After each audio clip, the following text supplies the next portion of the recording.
فضل ہو گیا کہ اللہ پاک نے ہمیں یہاں اکٹھا فرما دیا۔ تو سب سے پہلے تو ہم اپنی نیتوں کو دیکھ لیں، درست کر لیں کہ ہمارا یہ جو مل بیٹھنا ہے یہ اس لیے کہ ہم سے اللہ پاک راضی ہو جائیں اور نبی پاک صلی اللہ علیہ وسلم کی ذات اقدس ہم سے خوش ہو جائے اور حضور پاک صلی اللہ علیہ وسلم کی شفاعت ہمیں مل جائے کہ اللہ پاک کی ذات راضی ہو جائے، نبی پاک صلی اللہ علیہ وسلم خوش ہو جائیں، ہم اس لیے بیٹھے ہیں۔ تو اللہ پاک کا احسان فضل کرم ہوا کہ اللہ پاک نے ہمیں حضور پاک صلی اللہ علیہ وسلم کی مبارک امت میں پیدا فرمایا۔ حضور پاک صلی اللہ علیہ وسلم کا جو تعلق ہے، فرمایا کہ دنیا جہان میں جتنی اللہ پاک کے قیمتی خزانے ہیں ان میں سب سے قیمتی خزانہ حضور پاک صلی اللہ علیہ وسلم کا تعلق ہے کہ اس سے قیمتی خزانہ اللہ پاک نے دنیا میں شاید پیدا ہی نہیں کیا۔ اللہ پاک جس کو احسان کے طور پہ جتلا رہے ہیں، تو اللہ کے نبی ایسا فرمایا کہ اللہ کے نبی صلی اللہ علیہ وسلم جو ہمیں اللہ پاک نے عطا فرمائے، اللہ کے نبی صلی اللہ علیہ وسلم حدیث پاک میں فرما رہے ہیں اور اس کو بڑی خوشی سے فرما رہے ہیں، آپ صلی اللہ علیہ وسلم فرما رہے ہیں کہ امتوں میں سے تم میرے حصے میں آئے ہو اور نبیوں میں سے میں تمہارے حصے میں آیا ہوں۔ اور یہ فخر کے طور پہ اللہ کے نبی صلی اللہ علیہ وسلم فرما رہے تھے ایک ساتھی کہ اللہ پاک نے جو نا کچھ لوگوں کو انسانوں میں سے چنا اور حضرت آدم علیہ السلام کو امتی بنایا، پھر کچھ لوگوں کو چنا، ابراہیم علیہ السلام کو امتی بنا دیا، پھر دنیا کے انسانوں میں سے کچھ لوگوں کو چنا، موسیٰ علیہ السلام کو امتی بنا دیا، اور پھر فرمایا کہ کچھ کو چنا، عیسیٰ علیہ السلام کو امتی بنا دیا۔ اور اللہ پاک کا کتنا بڑا احسان فضل کرم ہے کہ جب نبی پاک صلی اللہ علیہ وسلم کی باری آئی، یہ وہ نبی اللہ پاک نے دے دی۔ ایک دفعہ جبرائیل علیہ السلام کو اللہ پاک نے نبی پاک صلی اللہ علیہ وسلم کے پاس بھیجا۔ ایسی محبت کا اظہار اللہ پاک صرف اس محبت کے اظہار کے لیے جبرائیل علیہ السلام کو بھیج رہے ہیں۔ فرمایا جبرائیل علیہ السلام آ کے اللہ کے نبی صلی اللہ علیہ وسلم کے سامنے عرض کرتے ہیں، اللہ کے نبی صلی اللہ علیہ وسلم، اللہ پاک فرما رہے ہیں کہ بے شک میں نے ابراہیم علیہ السلام کو اپنا خلیل بنایا، لیکن اللہ کے نبی صلی اللہ علیہ وسلم آپ کو اپنا حبیب بنایا، محبت، اس سے میں محبت کرتا ہوں۔ اور پھر فرمایا اے اللہ کے نبی صلی اللہ علیہ وسلم، اللہ پاک یہ فرما رہے ہیں کہ اس دنیا کائنات میں جتنے بھی لوگ، جتنی بھی شخصیات میں نے پیدا کیے نا، سب سے زیادہ مکرم، سب سے زیادہ عزت والا اللہ کے نبی صلی اللہ علیہ وسلم آپ کو پیدا کیا۔ اور پھر فرمایا اللہ کے نبی صلی اللہ علیہ وسلم، اللہ پاک یہ فرما رہے ہیں کہ یہ جو ساری دنیا کائنات ہے نا، اس کو میں نے صرف اسی لیے پیدا کیا ہے کہ آپ کی عزتیں، آپ کی رفتیں، آپ کی بلندیاں ان لوگوں کو دکھا سکوں۔ اور پھر فرمایا اللہ کے نبی صلی اللہ علیہ وسلم، اگر آپ صلی اللہ علیہ وسلم کو، اللہ پاک فرما رہے ہیں، اگر آپ صلی اللہ علیہ وسلم کو پیدا نہ کرنا ہوتا میں اس دنیا کائنات کو پیدا ہی نہیں کرتا۔ تو وہ قیمتی خزانہ جو وجہ کائنات ہے، اللہ پاک نے ان کے ساتھ ہمیں تعلق نصیب فرما دیا۔ تو جب اس نبی کی باری آئی تو اللہ پاک نے میرا اور آپ کا انتخاب کر لیا۔ تو علماء فرما رہے تھے، ایک ساتھی فرما رہے تھے، عالم فرما رہے تھے، کہنے لگے ہمارا انتخاب کیوں کیا؟ وہ فرما رہے تھے کہ اس وجہ سے کیا، صحابہ کا انتخاب کیوں کیا؟ اس وجہ سے کیا کہ یہ امت اپنے نبی سے وفا کرنے والی ہے، یہ امت اپنے نبی سے بے وفائی نہیں کرتی ہیں۔ فرمایا کہ اس کی یہ وجہ ہے، فرمایا کہ ایک آدمی کی اتنا زبردست حضور پاک صلی اللہ علیہ وسلم سے عشق ہوتا ہے، اتنی زبردست محبت ہوتی ہے کہ کسی آدمی کے سامنے کہا جائے کہ ساری دنیا کے سائنسدان، ساری دنیا کے عقل مند آدمی، ساری دنیا کے انجینئر ہیں، ساری دنیا کے ڈاکٹر ہیں، ایک بات کہتے ہیں اور آپ کے نبی دوسری بات کہتے ہیں، تو بتاؤ کس کی سچی؟ وہ بغیر سوچے سمجھے، بغیر یعنی وقفہ کیے کہہ دیتے ہیں نبی پاک صلی اللہ علیہ وسلم کی بات سچی۔ اور یہی وہ کمٹمنٹ ہے اور یہی وہ تعلق ہے جس کی وجہ سے کفر گھبرایا ہوا۔ وہ شروع سے یہ کوشش کر رہا ہے کہ ان کا نبی پاک صلی اللہ علیہ وسلم سے تعلق کمزور ہو جائے، اسی کے لیے، ورنہ ان کو کیا مل جاتا ہے؟ حضور پاک صلی اللہ علیہ وسلم کی گستاخیاں، حضور پاک صلی اللہ علیہ وسلم کی توہینات کر کے کیا مل جاتا ہے؟ صرف وجہ یہ ہے کہ حضور پاک صلی اللہ علیہ وسلم کے درجے کو، یعنی قدر کو تھوڑا سا کم کر دیا جائے۔ حالانکہ وہ کہتے ہیں جتنا وہ کرتے ہیں اتنی محبت اور ابھر کے آ جاتی ہے، اور مسلمانوں کا جذبہ اس سے بھی بڑھ جاتا ہے۔ تو اصل اس نبی کی ہمیں پہچان ہو جائے، اس نبی پاک صلی اللہ علیہ وسلم کو فرمایا، ایک ہمارے ساتھی ہیں مولانا منیر الوی صاحب فرمایا کرتے ہیں، اصل میں تو ہمیں نبی پاک صلی اللہ علیہ وسلم کی پہچان نہیں ہوئی، ہم نے پہچانا نہیں کہ کتنا قیمتی ہیرا ہمیں اللہ پاک نے عطا فرمایا۔ شاید ہیرا کہنا بھی توہین ہوگی، تو ایسی قیمتی شے اللہ پاک نے عطا فرما دی۔ فرمایا کہ جو نبی پاک صلی اللہ علیہ وسلم کو پہچان لیتا ہے، پھر وہ نبی پاک صلی اللہ علیہ وسلم پہ اپنی جان دے دیتا ہے۔ پھر وہ جان دے دیتا ہے، اور صحابہ نے دے کے بھی دکھائی ہے، صحابہ نے وہ جان دی ہے اپنے خون کو اللہ کے نبی صلی اللہ علیہ وسلم پہ، اور اپنے مال کو، اپنی جان کو، ہر چیز کو نا نبی پاک صلی اللہ علیہ وسلم پہ قربان کر دی۔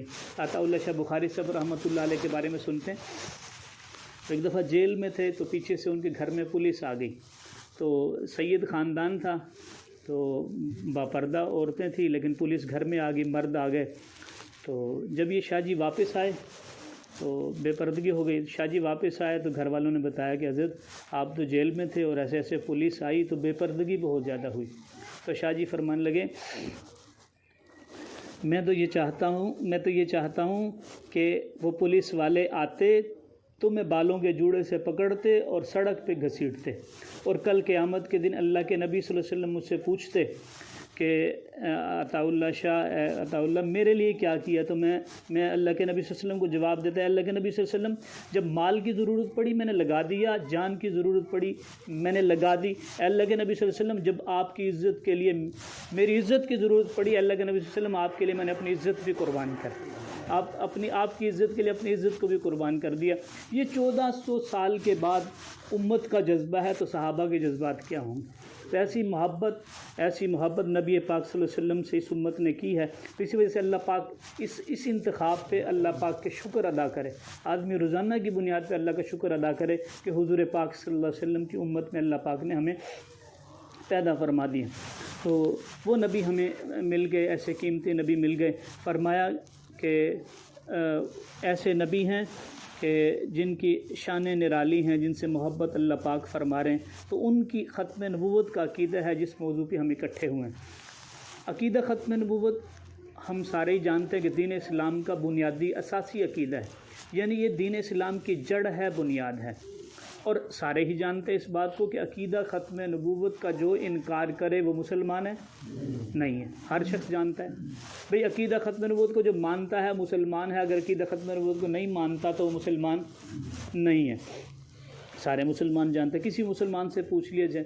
لیکن پھر وجہ ایک سوال ذہن میں آتا ہے کہ آیا یہ جو اتنے ساتھی بیٹھ گئے اور آدھا گھنٹہ گفتگو ہوگی، میں وہاں سے ملتان سے چل کے آ گیا، علماء اتنے بڑے بڑے جلسے کروا رہے ہیں ختم نبوت کے موضوع پہ، اتنا پیسہ اتنا وقت آخر کیوں لگ رہا ہے؟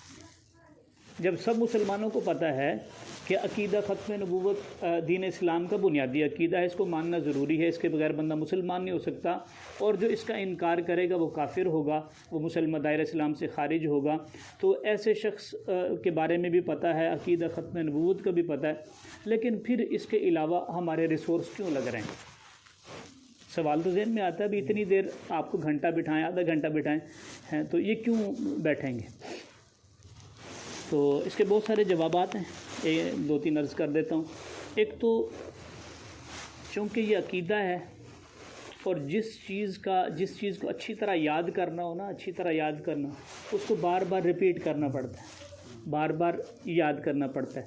اس سے کیا ہوتا ہے، وہ عقیدہ کلیئر ہو جاتا ہے، واضح ہو جاتا ہے، پالش ہو جاتا ہے، اور ایسے چمک کے سامنے آ جاتا ہے، اور جب وہ بالکل کلیئر ہو جاتا ہے، واضح ہو جاتا ہے، پھر اس عقیدے کی اہمیت دل کے اندر بیٹھ جاتی ہے، اور پھر جب دل کے اندر اس کی اہمیت بیٹھ جائے تو پھر اس عقیدے کے لیے ہر طرح کی قربانی دینے کے لیے یہ آدمی تیار ہو جاتا ہے۔ ایک تو یہ وجہ ہے۔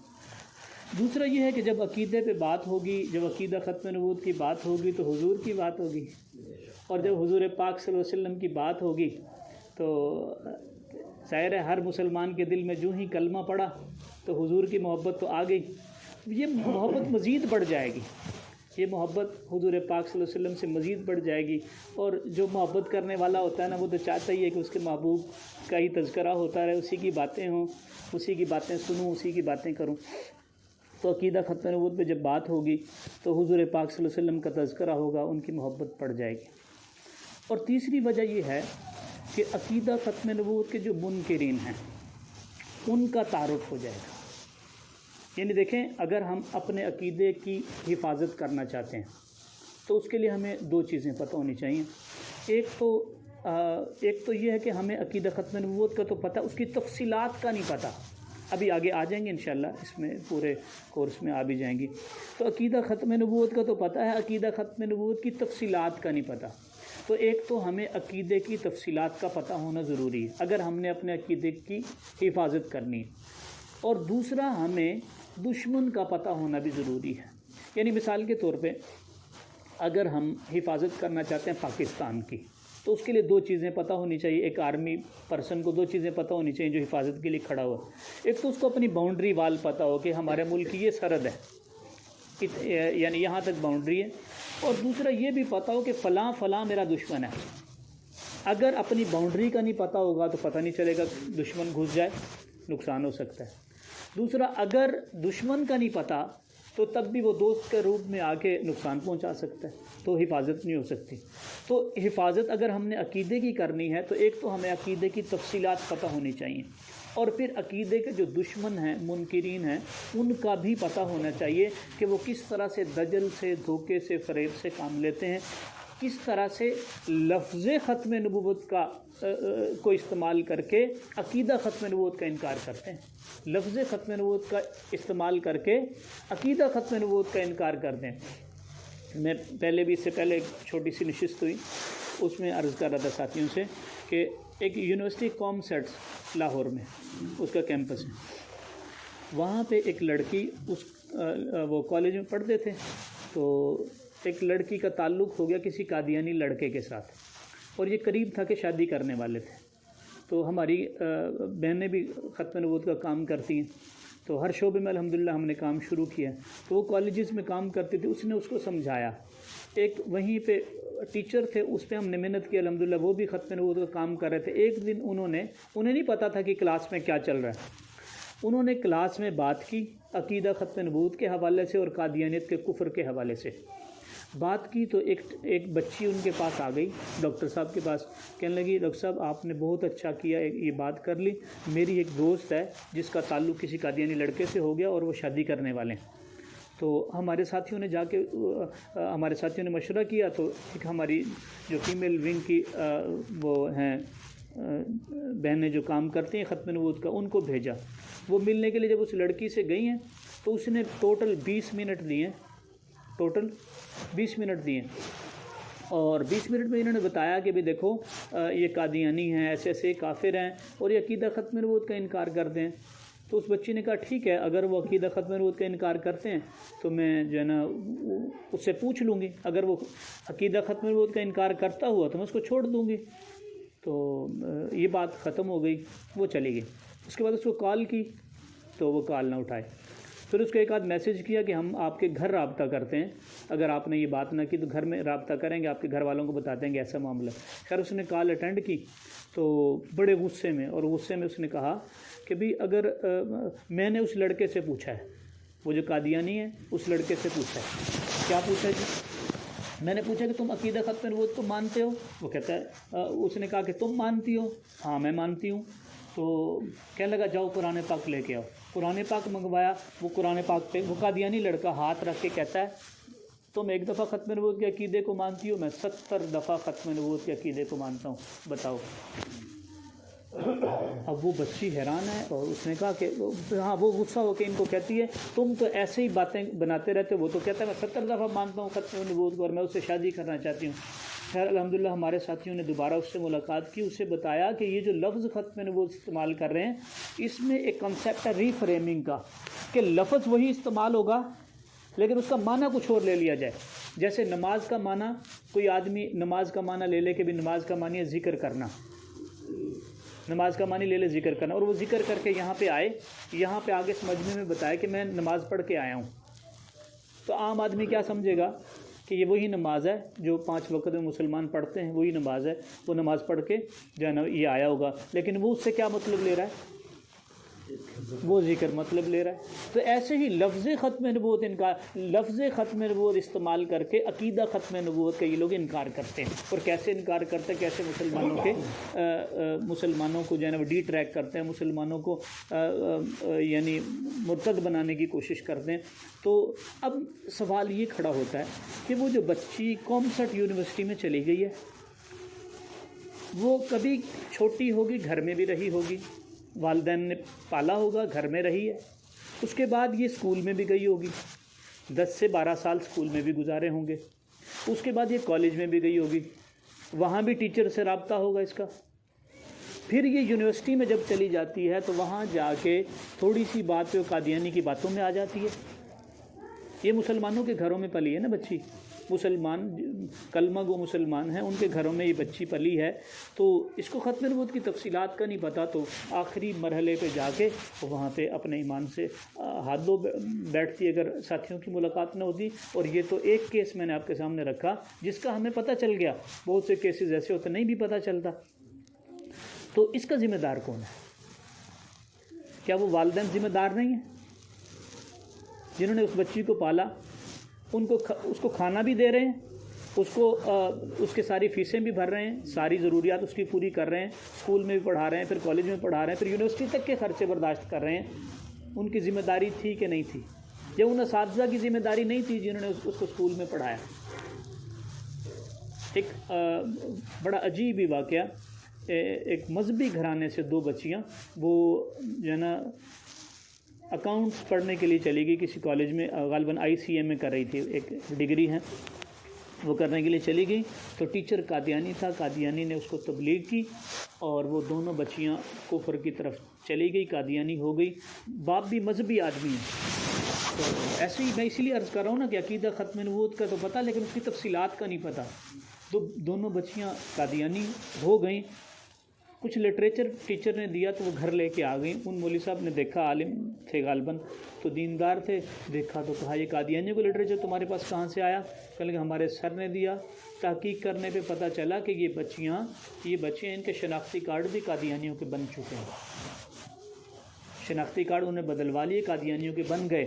اور جب بچیوں سے پوچھا کہ آپ یہ کیا معاملہ ہے, کہنے لگی ہم سے غلطی ہو گئی تھی. تو باپ نے تھوڑا سا سختی کی, ان کا کالج میں جانا بند کر دیا. ہمارے ساتھی سے ملاقات ہوئی تو ان کو بتایا, وہ روئے, بندہ بھی روئے بھی یہ کیا ہو گیا, میرے گھر میں اتنا بڑا مسئلہ کھڑا ہو گیا, اب میں کس کو بتاؤں. تو ساتھی نے ملاقات کی. ہمارے ساتھی نے جب ملاقات کی تو انہوں نے بتایا کہ ان بچیوں کو کالج بالکل نہیں جانے دینا, ان سے کوئی 8 سے 10 ملاقاتیں ہو جائیں تب تو کوئی واپسی کا چانس بن رہا ہے, ورنہ یہ بہت آگے تک جا چکی ہیں بچیاں. تو ابو مولوی صاحب نے تو خیر کر دیا, دیندار تھے ساتھی, تو وہ معاملہ ہو گیا. ہمارے ساتھی ملاقات کر کے آ گئے.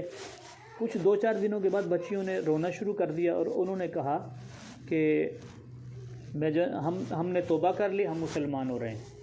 ہم نے توبہ کر لی, ہم بھول گئے تھے, ہمیں پتہ نہیں چلا, ہم مسلمان ہو رہے ہیں, تو آپ ہمیں جو ہے نا وہ باہر نکال لیں. تو باہر نکالا, وہ رو پڑی بچیاں, اس میں معافی شافی ہوئی. تو باپ نے شاپنگ وغیرہ بھی کروائی تھی خوشی میں کہ ٹھیک ہے مسلمان ہو گئی ہو. ہمارے ساتھی سے رابطہ ہوا تو انہوں نے کہا کہ نہیں, میرا تجربہ تو یہ کہتا ہے کہ بچیاں جھوٹ بول رہی ہیں اور ایسا نہ ہو کہ کہیں کوئی معاملہ. وہ کہنے لگے نہیں میں اپنی بچیوں کو جانتا ہوں, میری ساری زندگی گزری ہے. تو جن ساتھی سے بات ہو رہی تھی انہوں نے کہا ہمارا بھی تجربہ ہے کہ جتنا آگے جا چکی اتنا آسانی سے معاملہ ہو نہیں سکتا. تو خیر انہوں نے خوشی میں بچیوں کو 2-4 دن تو گزرے, اس کے بچیوں نے کہا ہم نے کالج جانا ہے, تو انہوں نے کالج بھی بھیج دیا. بس وہ جس دن کالج گئیں اس کے بعد ان کا فون ہی آیا 1.5 ہفتے کے بعد کہ ہم یہاں سے بیرون ملک چلی گئیں اور ہم نے شادیاں کر لی ہیں اور آپ کو بھی دعوت دیتے ہیں قادیانیت کی طرف آ جائیے, سچا مذہب. اب بتائیں, وہ مسلمانوں کے گھروں میں پلی ہیں, مسلمانوں کے کالجوں میں پڑھی ہیں, مسلمانوں کے اسکولوں میں پڑھی ہیں, مسلمان ٹیچر تھے پڑھانے والے, اور ایک ٹیچر قادیانی جو اکاؤنٹنگ پڑھا رہا ہے, اس کا مذہب سے لینا دینا نہیں ہے. قادیانیوں کا مذہب سے لینا اس قادیانی کا مذہب سے لینا دینا نہیں, وہ قادیانیت کی محنت کر رہا ہے. تو ہمارا ٹیچر کیوں سویا ہوا؟ تو یہ کس کی ذمہ داری بنتی ہے؟ ہماری ذمہ داری بنتی ہے. تو میں عرض کر رہا تھا عقیدہ ختم نبوت پہ جب بات ہوگی تو ختم نبوت کے منکرین کا پتہ چل جائے گا کہ کس طرح لفظ ختم نبوت کو استعمال کر کے عقیدہ ختم نبوت کا انکار کر رہے ہیں. تو یہ عقیدہ ختم نبوت ہمارا آج کا موضوع ہے. عقیدے میں سب سے پہلے عقیدہ, لفظ عقیدے کی اہمیت کا پتہ چل جائے کہ دین اسلام میں عقیدہ بنیادی اہمیت رکھتا ہے, یعنی ایمان سے تعلق ہے عقیدے کا. اگر ایمان کی تعریف آسان سی کر لی جائے تو درست عقائد کے مجموعے کو ہم ایمان کہتے ہیں. درست عقائد کا مجموعہ اس کو ہم ایمان کہتے ہیں, یا جو احکامات شریعت کے نبی پاک صلی اللہ علیہ وسلم لے کے آئے ہیں ان ساروں کو دل سے تسلیم کرنا اور زبان سے اس کا اقرار کرنا ایمان کہلاتا ہے. اور یہ بنیادی چیز ہے، اس کے بغیر جو ہے نا وہ کوئی بھی شخص مسلمان نہیں ہو سکتا۔ یہ فرمایا کہ یہ جو ہے نا انڈیپینڈنٹ ہے، یہ اس کا کسی چیز پہ انحصار نہیں، لیکن باقی جتنے بھی اعمال ہیں وہ ڈیپینڈنٹ ہیں اسی عقیدے پہ، اسی ایمان پہ۔ اللہ پاک قرآن پاک میں فرما رہے ہیں، بلکہ جگہ جگہ فرمایا الا الذین آمنوا وعملوا الصالحات، ان الذین آمنوا وعملوا الصالحات آمنوا وعملوا الصالحات۔ تو جگہ جگہ پہلے ایمان کا تذکرہ فرمایا، پھر جو ہے پہلے ایمان کا اللہ پاک تذکرہ فرما رہے ہیں، پھر جو ہے نا اعمال کا تذکرہ ہے۔ تو ایمان اسی کا قبول ہوگا عمل اسی کا قبول ہوگا جس کا ایمان ہوگا، اگر ایمان نہیں تو پھر عمل بھی قبول نہیں ہوگا۔ یہ عقیدہ ٹھیک ہونا ضروری ہے۔ عقائد میں سے بہت سارے عقائد ہیں جن کو بنیادی عقائد کہتے ہیں، ضروریات دین کہتے ہیں۔ یہ ضروریات دین ایسے ہی ہیں جیسے ضروریات زندگی ہوتی ہیں۔ 3 چیزیں ہیں ضروریات زندگی، پانی ہو گیا، ہوا ہو گئی، آکسیجن ہو گئی، اور خوراک ہو گئی۔ اگر ان تینوں میں سے کوئی ایک چیز بھی کم ہو جائے تو زندگی ناممکن ہے۔ اسی طرح سے ضروریات دین وہ عقائد کہلاتے ہیں کہ جن کے بغیر دین نہیں ہے۔ تو بہت سارے ضروریات دین بنیادی عقائد ہیں۔ ان میں سے جو سب سے زیادہ جن عقائد کا تذکرہ اللہ پاک نے بھی اور حدیث مبارکہ میں بھی آیا ہے وہ 3 ہیں، بنیادی عقائد وہ 3 ہیں۔ ان میں سب سے پہلا عقیدہ ہے توحید کا عقیدہ، کہ اللہ پاک کو ذات کے لحاظ سے وحدہ لا شریک ماننا، صفات کے لحاظ سے وحدہ لا شریک ماننا، اور عبادات کے لحاظ سے وحدہ لا شریک ماننا۔ اور پھر اس میں 2 چیزیں اور بھی ہیں کہ اللہ پاک کو ماننا، یعنی اللہ پاک کے وجود کو ماننا، اللہ تعالیٰ کی ایگزسٹنس کو ماننا، اور دوسرا اللہ پاک کو ایک بھی ماننا، اللہ پاک کی ایگزسٹنس ماننی اور اللہ پاک کو ایک ماننا ہے، وحدہ لا شریک ماننا 3 لحاظ سے، یعنی ذات کے لحاظ سے، صفات کے لحاظ سے اور عبادات کے لحاظ سے۔ تو اس کو توحید کہتے ہیں۔ اسی طرح رسالت ہے، تمام انبیاء علیہ السلام پہ ایمان ہے، اور قیامت ہے، مر جانے کے بعد کی زندگی ہے، قبر کی تنگی وسعت ہے، اور جہنم اور جنت کا عذاب ہے، یہ ساری چیزیں قیامت میں آ جاتی ہیں۔ تو یہ 3 بنیادی عقائد ہیں جن کا تذکرہ اللہ پاک نے قرآن پاک میں بہت زیادہ بیان فرمایا۔ پہلا توحید ہو گیا، دوسرا رسالت ہو گیا، تیسرا قیامت ہو گیا۔ ان میں اگر اہمیت کے اعتبار سے اور ماننے کے اعتبار سے دیکھا جائے تو سب سے اہم عقیدہ توحید ہوگا یا رسالت ہوگا؟ توحید ہوگا یا رسالت ہوگا؟ توحید جی، جس نے رب کو مانا اس نے ہر چیز کو مانا۔ ایسے ہی ایک ساتھی فرما رہے تھے کہ میں نے ان سے پوچھا ابھی توحید بنیادی عقیدہ، بالکل ٹھیک ہے، بڑا اہم عقیدہ ہے توحید، لیکن وہ فرمانے لگے اچھا توحید کو ہم کیوں مانتے ہیں؟ وہ پوچھنے لگے توحید کو ہم کیوں مانتے ہیں؟ تو کہنے لگے میرا عقیدہ ہے۔ تو کہتے ہیں میرا تو عقیدہ ہے۔ کہا عقیدہ تو پھر ہندوؤں کا بھی ہے، ساری چیزیں ہیں بھائی، سارا سب کا ہے، ہم کیوں مانتے ہیں توحید کو؟ رسالت کی وجہ سے توحید کو مانتے ہیں۔ ہم توحید کو اس وجہ سے مانتے ہیں کہ نبی پاک صلی اللہ علیہ وسلم نے فرما دیا کہ اللہ ایک ہے، ہم نے مان لیا۔ آپ صلی اللہ علیہ وسلم نے فرما دیا کہ فرشتے ہیں، ہم نے مان لیا بن دیکھے۔ آپ صلی اللہ علیہ وسلم نے فرما دیا قبر میں تنگی وسعت ہوگی، ہم نے مان لیا۔ جہنم جنت کو نہیں دیکھا، آپ صلی اللہ علیہ وسلم نے فرمایا، ہم نے مان لیا۔ تو اصل میں ماننے کے اعتبار ہی کیوں مانا؟ کیونکہ سب سے پہلے نبی پاک صلی اللہ علیہ وسلم کو سچا مانا۔ تو اس کا مطلب ہے پہلے مانی رسالت، تو ماننے کے اعتبار سے سب سے بنیادی، سب سے اہم عقیدہ رسالت کا عقیدہ ہے۔ یعنی اس کو اگر ایسے ترتیب دینا، جیسے دروازے سے داخل ہونا ہے تو دین اسلام کے دروازے میں جب داخل ہونا تو اس کے لیے رسالت سب سے پہلے آئے گی، اور بڑا عقیدہ توحید کا ہے، بڑا عقیدہ توحید کا ہے۔ تو رسالت میں کیا چیز ہے؟ رسالت میں بھی 2 چیزیں ماننی ہے، دو اس کی تفصیل ہیں کہ رسالت میں ایک تو حضرت آدم علیہ السلام سے لے کے حضرت عیسیٰ علیہ نبینا وعلیہ السلام تک جتنے بھی انبیاء علیہ السلام آئے ان کے بارے میں 3 عقائد رکھنا۔ نمبر 1، ان کو نبی اور رسول ماننا۔ حضرت آدم سے لے کے عیسیٰ علیہ السلام تک جتنے بھی نبی آئے ان کو نبی اور رسول ماننا۔ نمبر 2، ان سے محبت کرنا، اور نمبر 3، ان کا ادب کرنا۔ یعنی تمام انبیاء علیہ السلام حضرت آدم علیہ السلام سے لے کے حضرت عیسیٰ علیہ السلام تک جتنے بھی نبی آئے ان کو نبی اور رسول ماننا، ان سے محبت کرنا، ان کا ادب کرنا، اور نبی پاک صلی اللہ علیہ وسلم کے بارے میں یہ تینوں عقائد بھی رکھنے ہیں، اور 2 عقائد نبی پاک صلی اللہ علیہ وسلم کے بارے میں اور بھی رکھنے ہیں۔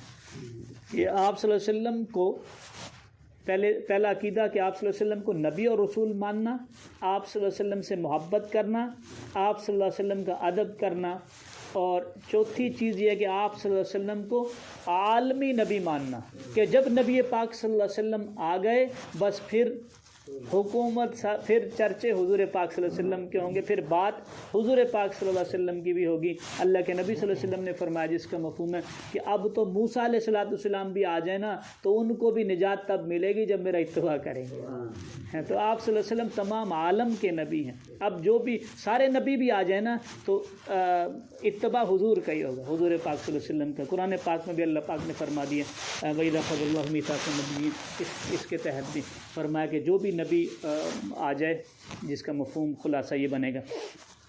تو عالمی نبی ماننا، حضور پاک صلی اللہ علیہ وسلم کے بارے میں 5 چیزیں ہیں کہ آپ صلی اللہ علیہ وسلم کو نبی اور رسول ماننا، آپ صلی اللہ علیہ وسلم سے محبت کرنا، آپ صلی اللہ علیہ وسلم کا ادب کرنا، آپ صلی اللہ علیہ وسلم کو عالمی نبی ماننا، اور 5واں عقیدہ یہ ہے کہ آپ صلی اللہ علیہ وسلم کو آخری نبی ماننا، آپ صلی اللہ علیہ وسلم کو آخری نبی ماننا، کہ حضور پاک صلی اللہ علیہ وسلم اللہ پاک کے آخری نبی ہیں اور آپ صلی اللہ علیہ وسلم کے بعد کوئی نبی نہیں آئے گا۔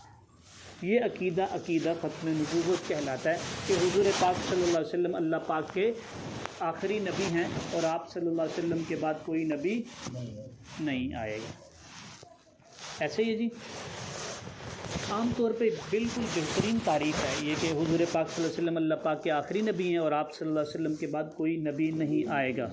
لیکن مسئلہ اس میں ایک آ جاتا ہے، آپ تو بزرگ بیٹھے ہیں ویسے تو پرانے کچھ عرصہ پہلے نا، آج سے 20-30 سال پہلے نا، تو گھی ہوا کرتا تھا، گھی، بس وہ ایک ہی ہوتا تھا، گھی کہتے تھے، اس کا مطلب ایک ہی گھی ہوتا تھا اور وہ ہوتا دیسی گھی، ایسے ہی تھا نا، ایک ہی گھی ہوتا تھا۔ ابھی کوئی لینے گیا یا کسی گھر پڑا تو گھی سے مراد وہ ایک ہی گھی ہوتا تھا، دیسی گھی ہوتا تھا۔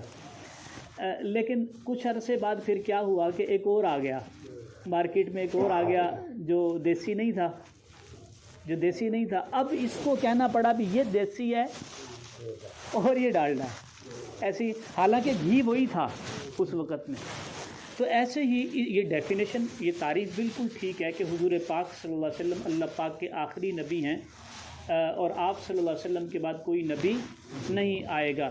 لیکن مسئلہ یہ ہے کہ آج کے دور میں کچھ 2 نمبر اور کچھ ایسے ہی ڈالڈے آ گئے ہیں، سمجھ لیں نا، مارکیٹ میں۔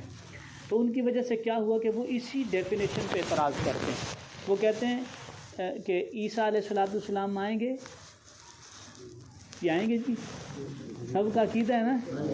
تو ابھی پھر وہ سوال کرتے ہیں، مسلمانوں تمہارا بھی عجیب عقیدہ ہے، ایک طرف تم کہتے ہو کہ حضرت محمد صلی اللہ علیہ وسلم اللہ پاک کے آخری نبی ہیں اور آپ صلی اللہ علیہ وسلم کے بعد کوئی نبی نہیں آئے گا، اور دوسری طرف کہتے ہو عیسیٰ علیہ السلام آئیں گے۔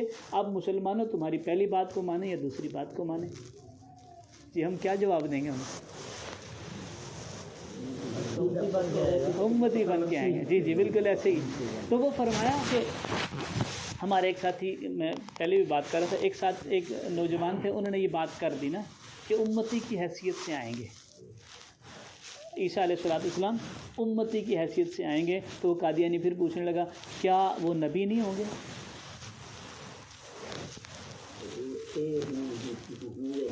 جی نبی نہیں ہوں گے۔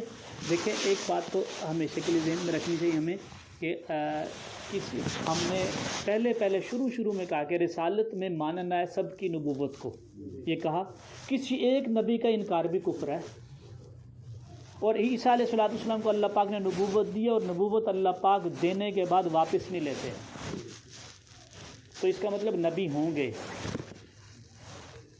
بات سمجھ آ رہی؟ نبی ہوں گے، تو عیسیٰ علیہ السلام نبی ہوں گے، یعنی ان نبوت کا سٹیٹس ان کے پاس ہوگا، نبوت ان کے پاس ہوگی، لیکن اپنی نبوت کو چلائیں گے نہیں، امتی کی حیثیت سے آئیں گے، نبوت ان کے پاس ہوگی۔ اصل جواب یہ ہے کہ امتی کی حیثیت سے آئیں گے، نبوت ان کے پاس ہوگی۔ پھر وہ سوال کرتے ہیں کیا ایسا ہو سکتا ہے کہ ایک ہی بندہ ایک وقت میں، یہ تو اس بات کو ذہن میں رکھ لیں کہ یہ تو متفقہ عقیدہ ہے کہ اللہ پاک کسی نبی کو نبوت دینے کے بعد ان سے واپس نہیں لیتے، نبی ہمیشہ نبی رہتا ہے، جس کو بھی نبوت ملی ہے اسی کے بعد، کیونکہ یہ اللہ پاک نے سلیکٹ کیا ہے اور اللہ پاک کی سلیکشن میں کوئی شک نہیں ہو سکتا، کوئی نقص نہیں ہو سکتا، تو اس وجہ سے نبی کی نبوت واپس نہیں ہو سکتی، واپس نہیں لیتے اللہ پاک، یہ اجماعی عقیدہ ہے، متفقہ عقیدہ ہے۔ تو ایک آدمی ایک وقت میں یعنی امتی بھی ہو اور نبی بھی ہو، یہ بھی ایک سوال بنتا ہے۔ تو اس کا جواب ہم دیتے ہیں، دیکھیں اس کے اعتراض کی بنیاد کو سمجھیں۔ اعتراض کی بنیاد کیا ہے کہ کیا ایک آدمی کی دو حیثیتیں ایک وقت میں ہو سکتی ہیں؟ جی بالکل ہو سکتی ہیں۔ اصل میں حیثیت بدلتی ہے نسبت کے بدلنے سے، حیثیت بدلتی ہے نسبت کے بدلنے سے۔ جیسے یہ جو بچے یہاں پہ آئے ہوئے ہیں پڑھنے کے لیے، تو ان کو کیا کہیں گے؟ طالب علم۔ یہ ان کی نسبت اگر مدرسے کی طرف کریں تو طالب علم ہو جائیں گے، اور اگر ان کی نسبت کسی گھر کی طرف کریں تو پھر طالب علم نہیں، گھر کا ایک فرد بن جائیں گے۔ ایک ہی بندہ ہے، نسبت اگر مدرسے کی طرف کر دی تو طالب علم، اور اگر نسبت کر دی گھر کی طرف تو گھر کا ایک ممبر عام فرد ہو گیا۔ میری نسبت میرے والد صاحب کی طرف کر دیں تو میں ان کا بیٹا، اور میری نسبت میرے بیٹے کی طرف کر دیں تو میں اس کا باپ ہو گیا۔ تو ایک ہی آدمی ہے، اگر نسبت تبدیل کر دی جائے تو حیثیت اور سٹیٹس اس کا تبدیل ہو جاتا ہے۔ ایسے ہی ہم کہیں گے عیسیٰ علیہ نبینا وعلیہ الصلاۃ والسلام کی نسبت جب کریں گے بنی اسرائیل کی طرف تو بنی اسرائیل کے وہ ہوں گے نبی، اور جب عیسیٰ علیہ الصلاۃ والسلام کی نسبت کریں گے امام الانبیاء حضرت محمد مصطفیٰ صلی اللہ تعالیٰ علیہ وسلم کی طرف تو عیسیٰ علیہ الصلاۃ والسلام کی حیثیت ہوگی امتی کی۔ قرآن پاک میں بھی اس کا تذکرہ ملتا ہے، قرآن پاک کی آیت ہے، سورہ آل عمران کی آیت ہے، وَإِذَا أَخَذَ اللَّهُ مِيثَاقَ النَّبِيِّينَ لَمَا آتَيْتُكُم مِّن كِتَابٍ وَحِكْمَةٍ ثُمَّ جَاءَكُمْ رَسُولٌ مُّصَدِّقٌ لِّمَا مَعَكُمْ لَتُؤْمِنُنَّ بِهِ وَلَتَنصُرُنَّهُ۔ اس آیت کا مفہوم خلاصہ یہ ہے، مفہوم کا خلاصہ عرض کر رہا ہوں کہ اس میں اللہ پاک نے انبیاء علیہ الصلوۃ والسلام کی ارواح سے ایک عہد لیا، ایک وعدہ لیا کہ جب میں تمہیں انبیاء علیہ الصلوۃ والسلام کو اللہ پاک فرما رہے ہیں کہ میں تمہیں نبوت دے دوں اور تمہیں کتاب بھی دے دوں اور شریعت بھی دے دوں، اور پھر تم اس شریعت کے مطابق زندگی گزار رہے ہو، تو اسی وقت میں ایک نبی آ جائیں جو تمہاری بھی تصدیق کریں، تو پھر تم نے کیا کرنا ہے؟ لَتُؤْمِنُنَّ بِهِ وَلَتَنصُرُنَّ، کہ ان پہ ایمان بھی لانا ہے اور ان کی مدد بھی کرنی، ان کی نصرت بھی کرنی ہے، یعنی ان پہ ایمان لانا ہے اور ان کی مدد کرنی ہے۔ اسی وقت تمام انبیاء علیہ الصلوۃ والسلام کی ارواح نے اس بات کا اقرار کر لیا، تو جب نبی پاک صلی اللہ علیہ وسلم کی نبوت کا اقرار کر لیا تمام انبیاء علیہ الصلوۃ والسلام نے، تو تمام نبی حضور پاک صلی اللہ علیہ وسلم کے کیا ہو گئے جی؟ امتی ہو گئے، حضور پاک صلی اللہ علیہ وسلم کے امتی ہو گئے۔ تو اس طرح سے عیسیٰ علیہ الصلوۃ والسلام حضور پاک صلی اللہ علیہ وسلم کے امتی کی حیثیت سے آئیں گے، اب نبی ہوں گے بنی اسرائیل کے، لیکن اپنی نبوت کو چلائیں گے نہیں۔ پھر قادیانی مرزائی سوال کرتے ہیں، اصل میں نا مسئلہ یہاں پہ یہی ہے نا کہ ہمیں عقیدے کی تفصیلات کا نہیں پتہ، اور وہ عقیدے پہ تیاری کر کے بیٹھے ہیں۔ ہمارا مسلمان ہمارے ساتھی فرما رہے تھے کہ کوئی بھی مسلمان اپنا ایمان بلا وجہ نہیں دیتا، پیسوں کی وجہ سے نہیں دیتا۔ ہر آدمی کو 1-1 لاکھ 1-1 کروڑ روپیہ بھی دے دیا جائے، ایمان اتنی آسانی سے نہیں دیتا۔ ایمان دیتا ہے جہالت کی بنیاد پہ، ایمان اس وجہ سے دیتا ہے کہ اس کو پتہ نہیں ہوتا، اس کی تفصیلات کا نہیں پتہ ہوتا، اس کو یہی بتایا جاتا ہے کہ قادیانی مسلمانوں کا ایک فرقہ ہے، اس کو یہ بتایا غلط گائیڈ کیا جاتا ہے، اس وجہ سے مسلمان ایمان دے دیتا ہے۔ ورنہ مسلمان جو ہے نا اپنے ایمان پہ بڑا پکا ہے، وہ سب کچھ دے دیتا ہے، حضور پاک صلی اللہ علیہ وسلم کا تعلق قربان نہیں کرتا۔ تو اصل مسئلہ یہ ہوتا ہے کہ اس کو تفصیلات کا نہیں پتہ، اس کو یہ مس گائیڈ کیا جاتا ہے، غلط گائیڈ کیا جاتا ہے۔ تو میں عرض کر رہا تھا کہ وہ پھر سوال کرتے ہیں کہ دیکھو عیسیٰ علیہ الصلوۃ والسلام آ گئے، امتی کی حیثیت سے آئیں گے، نبی بھی ہوں گے، تو یہ تو ٹھیک ہے، سمجھ میں آ گیا کہ نبی اور امتی دو حیثیتیں ہو سکتی ہیں۔ کیا وہ نبی ہوں گے اور اپنی نبوت کو چلائیں گے نہیں؟ آگے عیسیٰ علیہ الصلوۃ والسلام اپنی نبوت کو چلائیں گے نہیں؟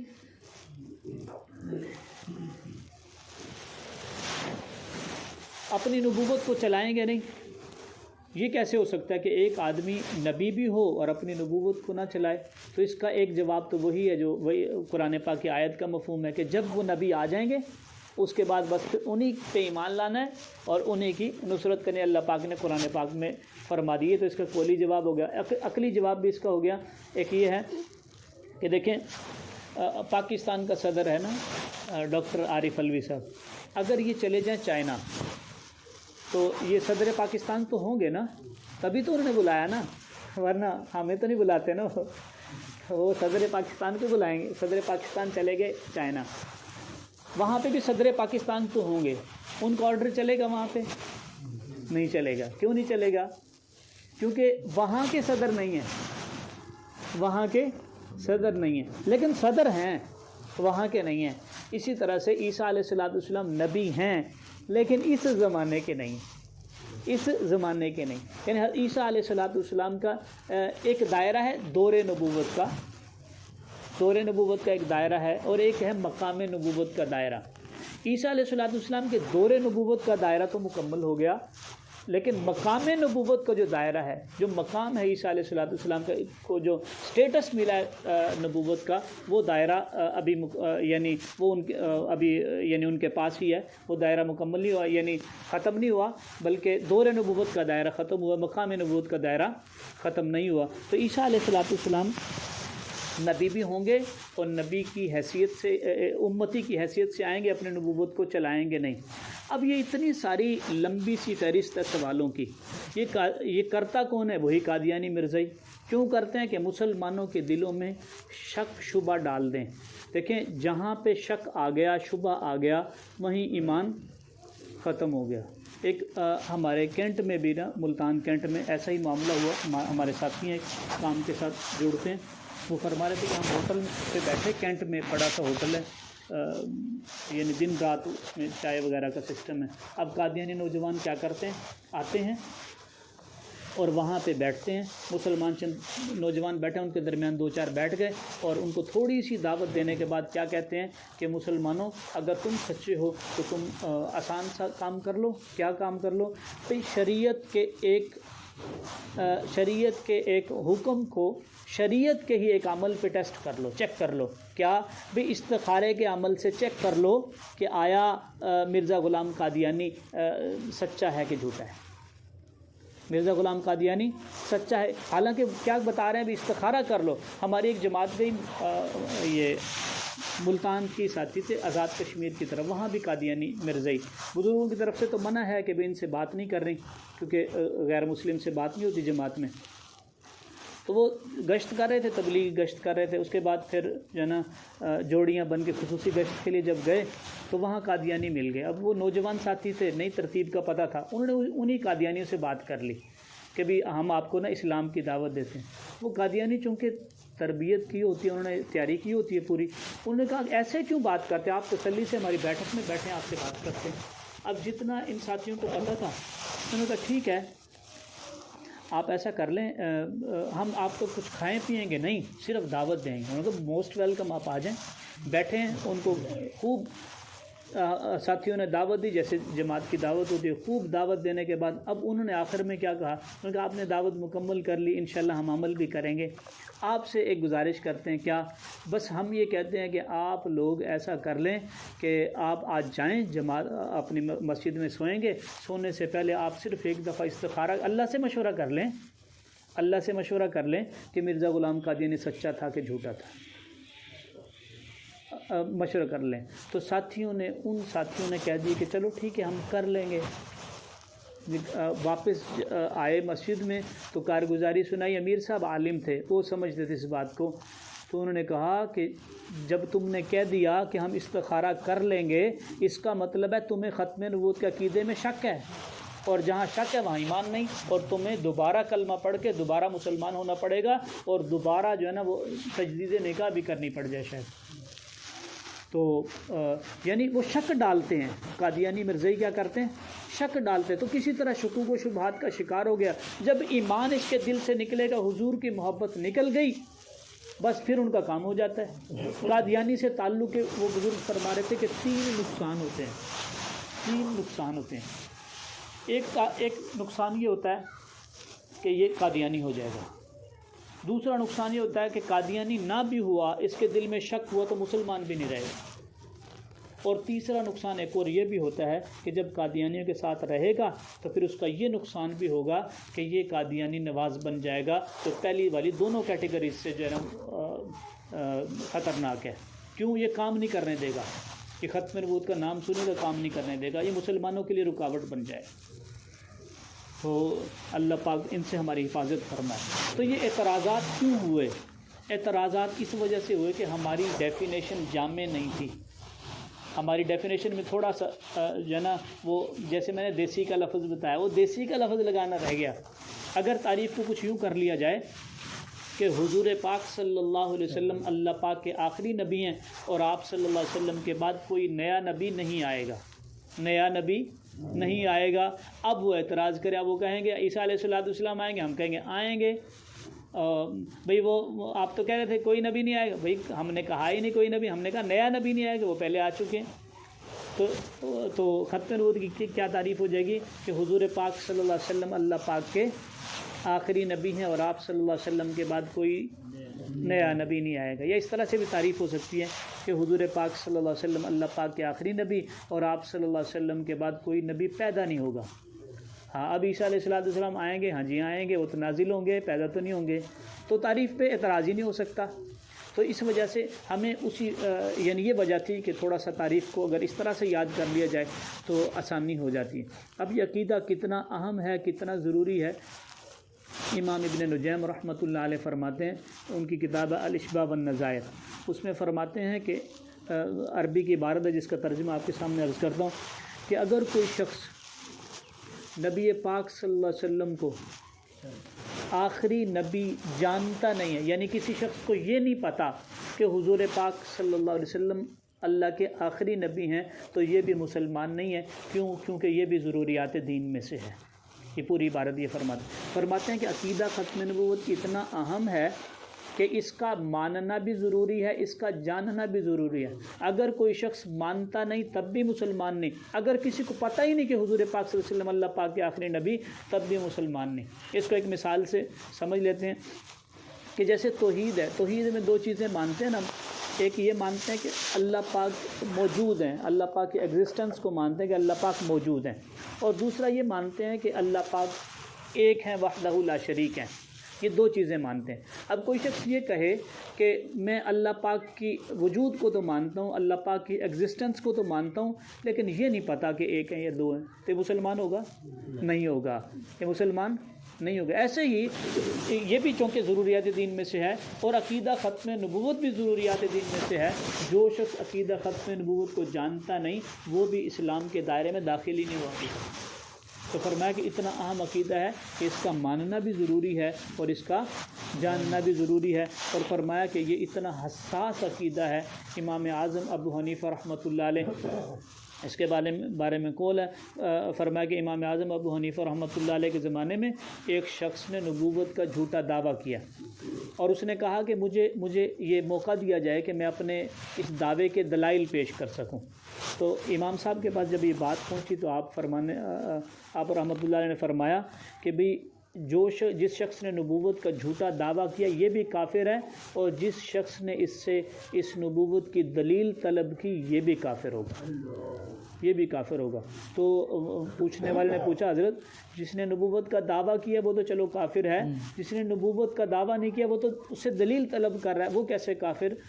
تو فرمایا کہ اللہ کے نبی صلی اللہ علیہ وسلم نے جب فرما دیا کہ میرے بعد کوئی نبی نہیں، تو یہ اس وجہ سے دلیل طلب کر رہا ہے کہ میں اس کی بات اگر اس کی دلیل سچی ہوئی تو میں مان کے، یعنی اس کو شک ہے عقیدہ ختم نبوت میں قائل ہونے کے لیے اس سے دلیل طلب کر رہا ہے، تو یہ جو ہے نا یہ بھی مسلمان نہیں رہے گا، یہ بھی کافر ہو جائے گا۔ کیوں؟ کیونکہ عقیدہ ختم نبوت میں شک کر لیا۔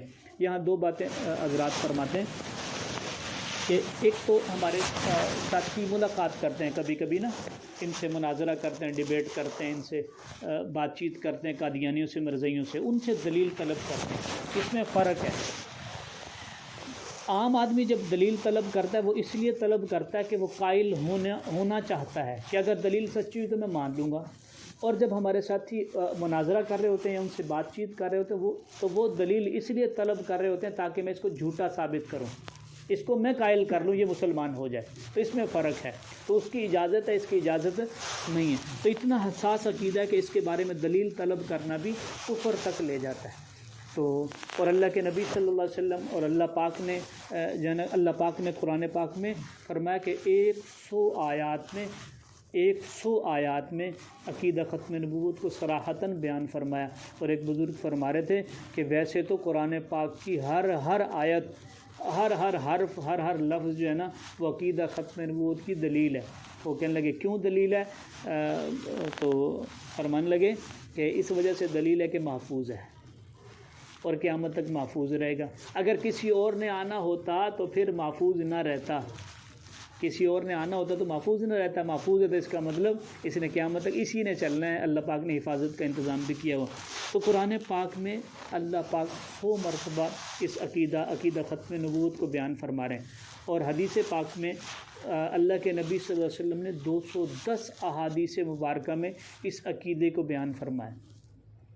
یہ 310 دفعہ، 310 دلائل ہو گئے نا، ایک بات کو 310 دفعہ بتایا جا رہا ہے، 310 دفعہ بتایا جا رہا ہے۔ اس کی کیا وجہ ہو سکتی ہے؟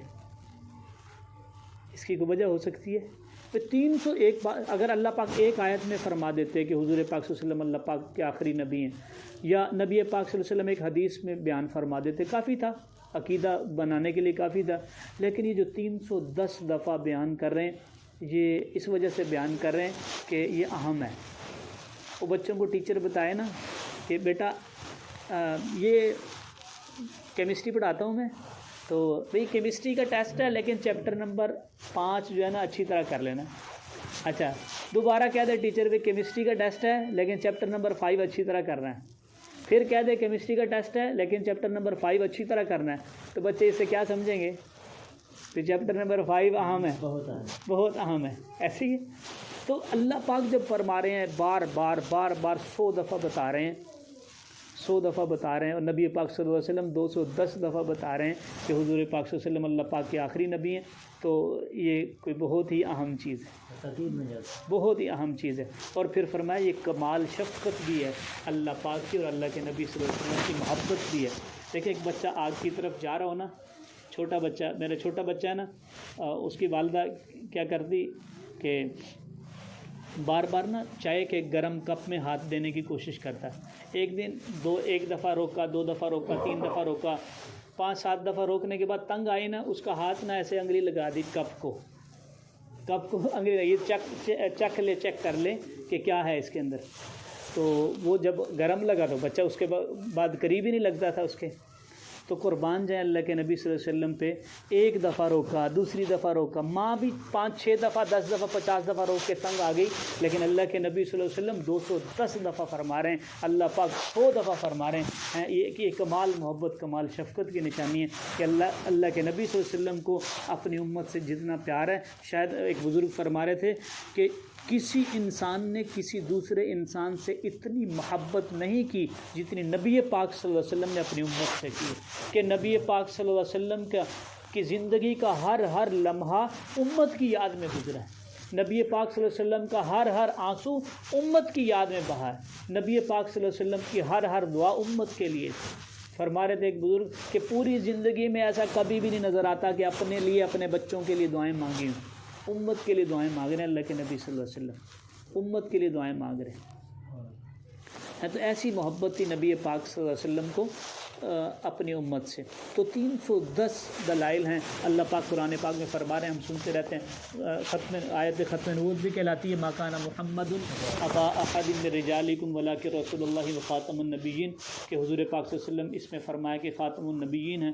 پھر ایک دوسری آیت ہے سورہ بقرہ کی آیت نمبر 4 ہے، والذین یؤمنون بما انزل الیک وما انزل من قبلک وبالآخرۃ هم یوقنون۔ اس آیت میں اللہ پاک 3 عقائد، 3 نشانیاں بتا رہے ہیں ایمان والوں کی۔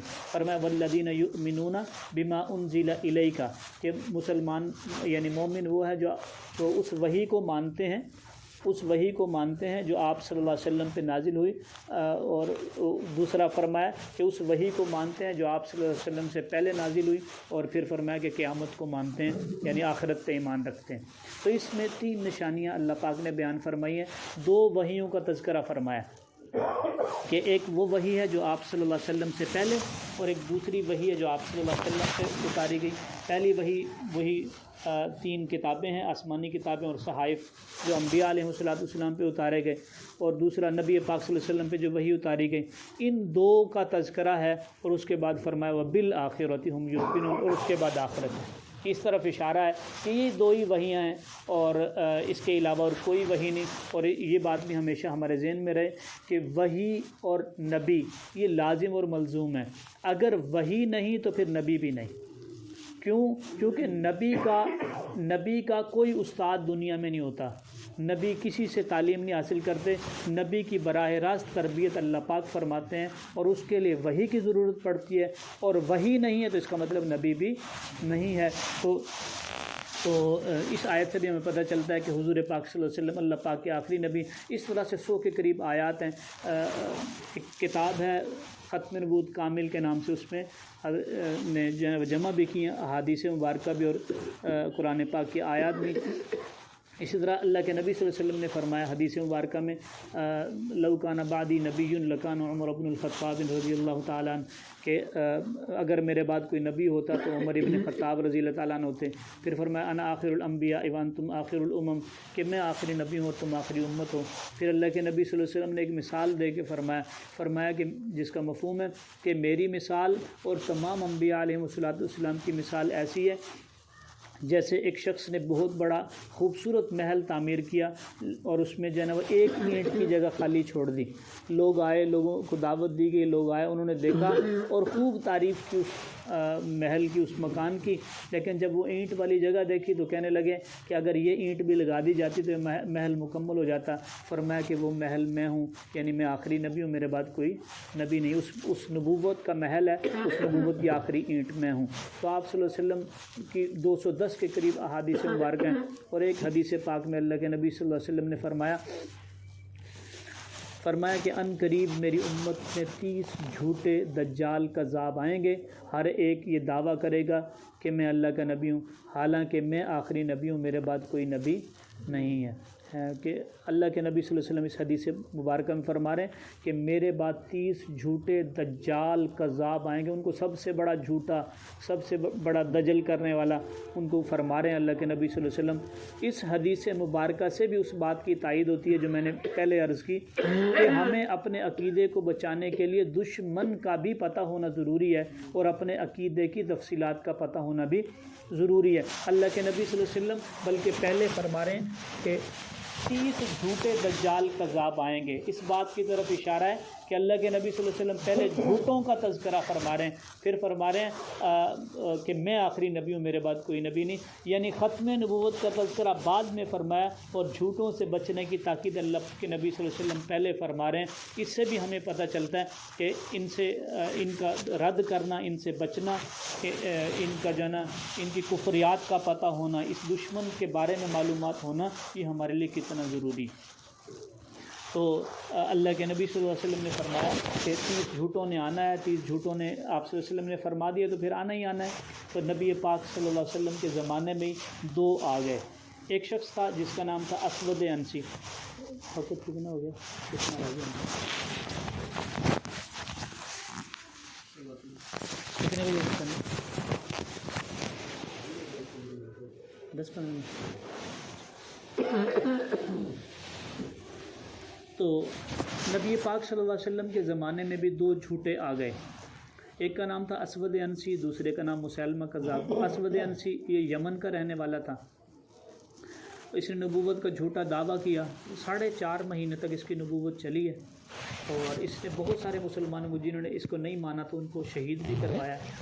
اور ایک شخص تھے ابو مسلم خولانی رحمۃ اللہ علیہ، ان کو بھی اس شخص نے جو ہے نا اس کو پتہ چلا کہ یہ شخص مجھے نہیں مانتا، تو ابو مسلم خولانی رحمۃ اللہ علیہ کو بلوایا، ان سے اقرار کروانے کی کوشش کی کہ تم نبوت کا اقرار کر لے، تو انہوں نے انکار کیا، تو اس نے بڑی دھمکیاں شمکیاں دی، لیکن وہ نہیں مانے، تو آگ جلوائی بڑی سی، اور اس آگ میں ابو مسلم خولانی رحمۃ اللہ علیہ کو ڈال دیا۔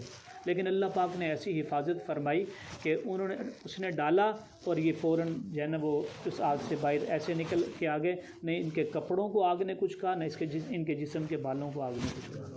ہاں، تو ایسے اور یہ اللہ پاک نے جو ہے نا وہ دکھائی کرامت، اور ان کو صحابہ کہا کرتے تھے کہ یہ اس امت کا ابراہیم، اس امت کے ابراہیم ابو مسلم خولانی رحمۃ اللہ علیہ۔ تو یہ پیغام کیا مل رہا ہے کہ جو حضور پاک صلی اللہ علیہ وسلم کی ختم نبوت کا کام کرے، جو حضور پاک صلی اللہ علیہ وسلم کی ختم نبوت کے عقیدے پہ ڈٹ جائے، اللہ پاک پھر ایسے حفاظت فرماتے ہیں اس شخص کی۔ تو اس کو اسود عنسی کو اللہ کے نبی صلی اللہ علیہ وسلم نے حکم فرمایا، اللہ کے نبی صلی اللہ علیہ وسلم نے حکم فرمایا، تو فیروز دیلمی رضی اللہ تعالیٰ نے ایک صحابی ہیں، انہوں نے اس کو قتل کر دیا، اور آپ صلی اللہ علیہ وسلم کو پیغام ملا۔ جب آپ صلی اللہ علیہ وسلم کو پتہ چلا کہ فیروز دیلمی رضی اللہ تعالیٰ عنہ نے اسود عنسی کو قتل کر دیا، جبرائیل علیہ السلام کے ذریعے سے جب پتہ چلا، تو آپ صلی اللہ علیہ وسلم نے صحابہ کو اکٹھا کیا اور فرمایا فازا فیروز، فازا فیروز، کہ فیروز تو دنیا آخرت کی کامیابیاں سمیٹ گیا، اور فرمایا جس کا مفہوم ہے، اللہ کے نبی صلی اللہ علیہ وسلم فرما رہے ہیں کہ یہ بھی خوش بخت ہے، اس کا خاندان بھی خوش بخت ہے، اور اس بات کی طرف اشارہ فرمایا کہ جو ختم نبوت کا کام کرے گا وہ بھی خوش بخت ہو جائے گا اس کی برکت سے، اور اس کا سارا خاندان بھی خوش بخت ہو جائے گا اس کی وجہ سے ہیں۔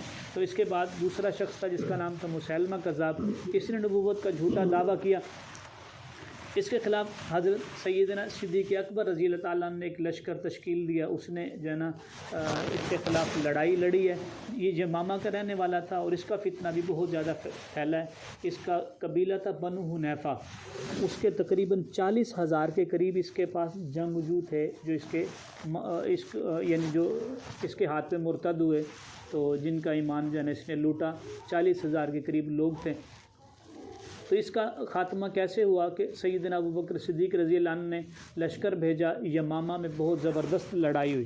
یہ لڑائی اس وجہ سے اہم ہے کہ یہ جو مسیلمہ کذاب کے ماننے والے تھے، یہ باقی سارے عقائد، باقی سارے نظریات صحابہ والے ہی تھے، ان کے جو صحابہ کے تھے وہی ان کے تھے، اسی طرح نماز، اسی طرح سارے اعمال کرتے تھے، لیکن حضور پاک صلی اللہ علیہ وسلم کی ختم نبوت کے منکر تھے۔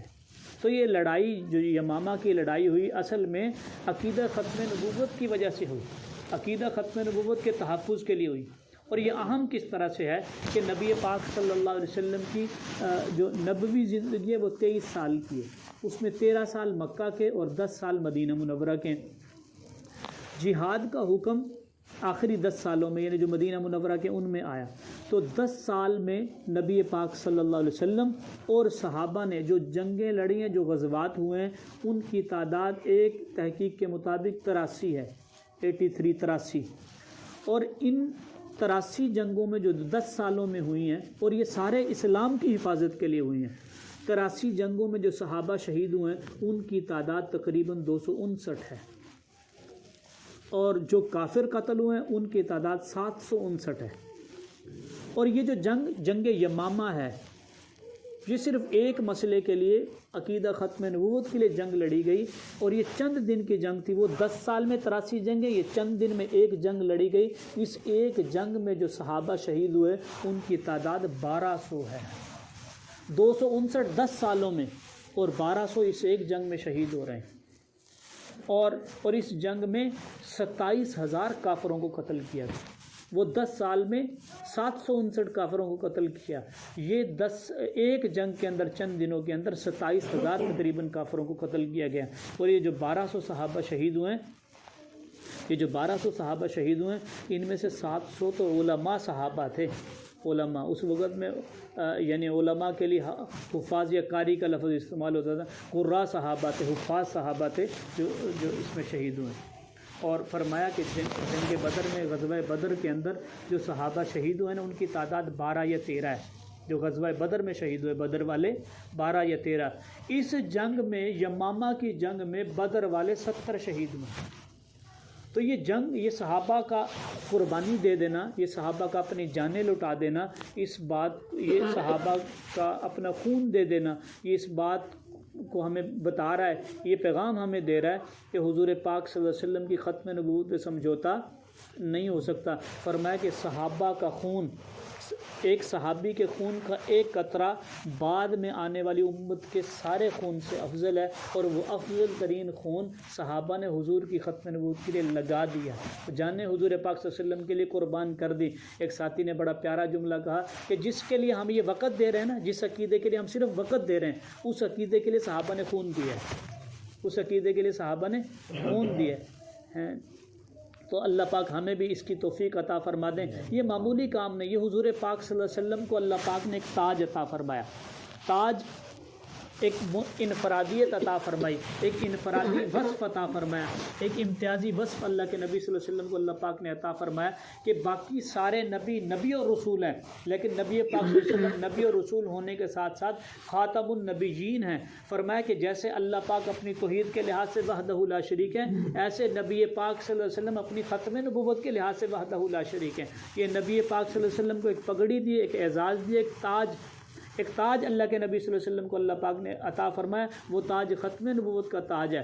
اور جو بھی آدمی ختم نبوت کے تحفظ کا کام کر رہا ہے، اصل میں حضور کے تاج کے تحفظ کا کام کر رہا ہے، حضور کی عزت کے تحفظ کا کام کر رہا ہے۔ اور عزت آدمی کو اپنی مال سے، جان سے بھی زیادہ عزیز ہوا کرتی ہے کہ جب مال اور جان میں تقابل آئے، آدمی مال دے دیتا ہے اور جان بچا لیتا ہے، لیکن جب جان اور عزت میں بھی تقابل آ جائے پھر آدمی جان دے دیتا ہے، عزت پہ سمجھوتا نہیں کرتا۔ تو جو حضور پاک صلی اللہ علیہ وسلم کی ختم نبوت کا کام کر رہا ہے، وہ حضور پاک صلی اللہ علیہ وسلم کی عزت کا دفاع کر رہا ہے۔ تو اللہ پاک ہم سب کو بھی عمل کی توفیق نصیب فرمائے، ہم سب کو حضور پاک صلی اللہ علیہ وسلم کی ختم نبوت، ناموس کی عزت کی حفاظت کرنے کی توفیق عطا فرمائے۔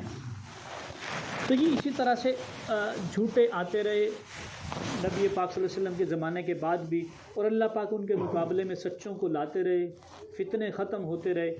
آخر میں دور تقریباً 1300 سال کے بعد نبی پاک صلی اللہ علیہ وسلم کے برِ صغیر میں انگریز آ گئے۔ برِ صغیر میں انگریزوں کے ساتھ مسئلہ یہ تھا، 1857 کی جنگ بھی ہوئی۔ 1857 کی جنگ میں سب سے بڑا جو کردار ادا کیا وہ مسلمانوں کا تھا، ہندو بھی ساتھ تھے، سکھ بھی ساتھ تھے۔ یہ انگریزوں کے خلاف جنگ ہوئی، تو یہ جنگ تو خیر انگریزوں نے جیت لی، لیکن اس کے بعد ان کے ذہن میں آیا کہ جب سے ہم آئے ہیں تقریباً کافی تقریباً 1.5-2 صدی ہو گئی تھی ان کو آئے ہوئے، اس وقت سے آئے ہوئے تھے یہ، اتنے عرصے سے ہم آئے ہوئے ہیں، لیکن 1707 میں آئے تھے یہ سب سے پہلے، تو 1857 تک ابھی تک ہم لڑ رہے ہیں، اور لڑائی میں زیادہ حصہ مسلمانوں کا ہے۔ یہ مسلمان سکون سے نہیں بیٹھتا، یہ مسلمان ہمارے خلاف بغاوت کرتا ہے، اس کا حل ڈھونڈو۔ 1857 کے بعد اس کا حل ڈھونڈو۔ تو انہوں نے یہ اسائنمنٹ دی، اس وقت کا وائس رائے تھا لارڈ میو، اس وقت میں برِ صغیر پہ جو وائس رائے تھا اس کا نام تھا لارڈ میو۔ لارڈ میو نے کیا کیا، اس کا سول سروسز سے ایک ہیڈ تھا بنگال کا، بنگلہ دیش کا، بڑا چلاک آدمی تھا، ڈبلیو ولسن ہنٹر جس کا نام ہے، ولیم ولسن ہنٹر۔ اس کو یہ اسائنمنٹ سونپی کہ آپ جائیں اس پورے برِ صغیر میں مسلمانوں کا مطالعہ کریں، مسلمانوں کو دیکھیں، ان میں رہیں، ان کا طریقہ کار دیکھیں، ان کی زندگی کو دیکھیں، اور اس بات کا پتہ چلائیں کہ آیا یہ کون سی چیز ہے ان کے مذہب کے اندر جو ان کو اس بات کا پابند کرتی ہے کہ یہ انگریزوں کے خلاف، ملکہ برطانیہ کے خلاف بغاوت کرتے ہیں، یہ کیوں لڑتے ہیں مسلمان، یہ سکون سے کیوں نہیں بیٹھتے۔ اس نے 2 کے 3 سال اس پہ ریسرچ کی اور اپنی رپورٹ پیش کی جس کا نام ہے ڈبلیو ولسن ہنٹر رپورٹ، عام طور پہ مشہور ہے ہنٹر رپورٹ کے نام سے۔ اس رپورٹ میں وہ لکھتا ہے کہ مسلمانوں کے اندر ایک عقیدہ ہے، وہ عقیدہ ہے جان دینے والا، وہ عقیدہ ہے جہاد والا، وہ عقیدہ ہے شہادت والا۔ اگر یہ عقیدہ ختم کر دیا جائے، اگر یہ عقیدہ ختم کر دیا جائے تو ان سے جان چھڑائی جا سکتی ہے۔ اور یہ ایک مسئلہ ہے کہ عقیدہ جو جہاد والا اور شہادت والا، اس کو ختم کر دو، یہ ایک مسئلہ اس نے بتا دیا۔ پھر کیا، یہ مسئلہ پہنچ گیا برطانیہ والوں نے پھر ایک وفد بنایا جس کو برطانوی وفد کہتے ہیں، اس کی رپورٹ کا کہتے ہیں برطانوی وفد کی رپورٹ بھی کہتے ہیں اس کو۔ اس میں کافی سارے سیاستدان بھی انہوں نے شامل کیے، کافی سارے اپنے پادری بھی شامل کیے، اور کافی سارے ٹیکنوکریٹس تھے، بیوروکریٹس تھے، سارے شامل ہوئے اور ایک وفد کی صورت میں برِ صغیر آئے۔ انہوں نے تقریباً 5 سال کا عرصہ برِ صغیر میں گزارا ہے، اور پھر اپنی ایک رپورٹ پیش کی، اس مسئلے کا حل بتایا۔ اس مسئلے کا حل کیا بتاتے ہیں؟ کہتے ہیں کہ ایک یہودیوں میں عقیدہ ہے اپوسٹولک پروفٹ، ذلی نبی کا، کہ نبی کا ذل، نبی کا سایہ ہونے کا یا نبی کا نائب ہونے کا کوئی آدمی دعویٰ کرے، یہ اپنی رپورٹ میں کہتے ہیں برطانوی وفد، یہ آن دی ریکارڈ باتیں ہیں، انڈیا آفس لائبریری ہے لندن میں، اس کے اندر یہ موجود ہیں، اس کی دستاویزات بھی موجود ہیں، یہ رپورٹس بھی موجود ہیں دونوں، اور یہ دونوں رپورٹس آغا شورش کاشمیری صاحب رحمۃ اللہ علیہ ان کی کتاب ہے تحریک ختم نبوت، اس میں موجود ہیں۔ تو برطانوی وفد کیا کہتا ہے؟ وہ کہتا ہے کہ مسلمانوں کے اندر ایک ایسا نبی، ذلی نبی بنایا جائے جو مسلمانوں میں سے یہ اور نبوت کا دعویٰ کر دے، کیونکہ مسلمان صرف اور صرف نبی کی بات کو مانتے ہیں۔ ان کے سامنے کہہ دو نا ساری دنیا یہ کہتی ہے تمہارے نبی نے یہ کہا، تو بس یہ ساری دنیا کو چھوڑ دیں گے، نبی کو نہیں چھوڑیں گے۔ ایسی ان کی نبی پاک صلی اللہ علیہ وسلم سے کمٹمنٹ ہے، ایسی ان کی نبی پاک صلی اللہ علیہ وسلم سے محبت ہے۔ تو نبی سے نیچے یہ کسی کی بات مانتے نہیں، تو کوئی اپوسٹولک پروفٹ، یہ یہودیوں میں عقیدہ ہے، کوئی ذلی نبی اس کو بنایا جائے تب یہ مان سکتے ہیں۔ لیکن پھر انہوں نے ایک اور مسئلہ کھڑا کر دیا، یہ کہتے ہیں کہ مسئلہ یہ ہے کہ ہم نے مسلمانوں میں سے غدار خریدے ہیں، لیکن وہ جنگوں کے لیے خریدے ہیں، جنگوں کے لیے ہمیں پیسوں سے بندے مل جاتے تھے۔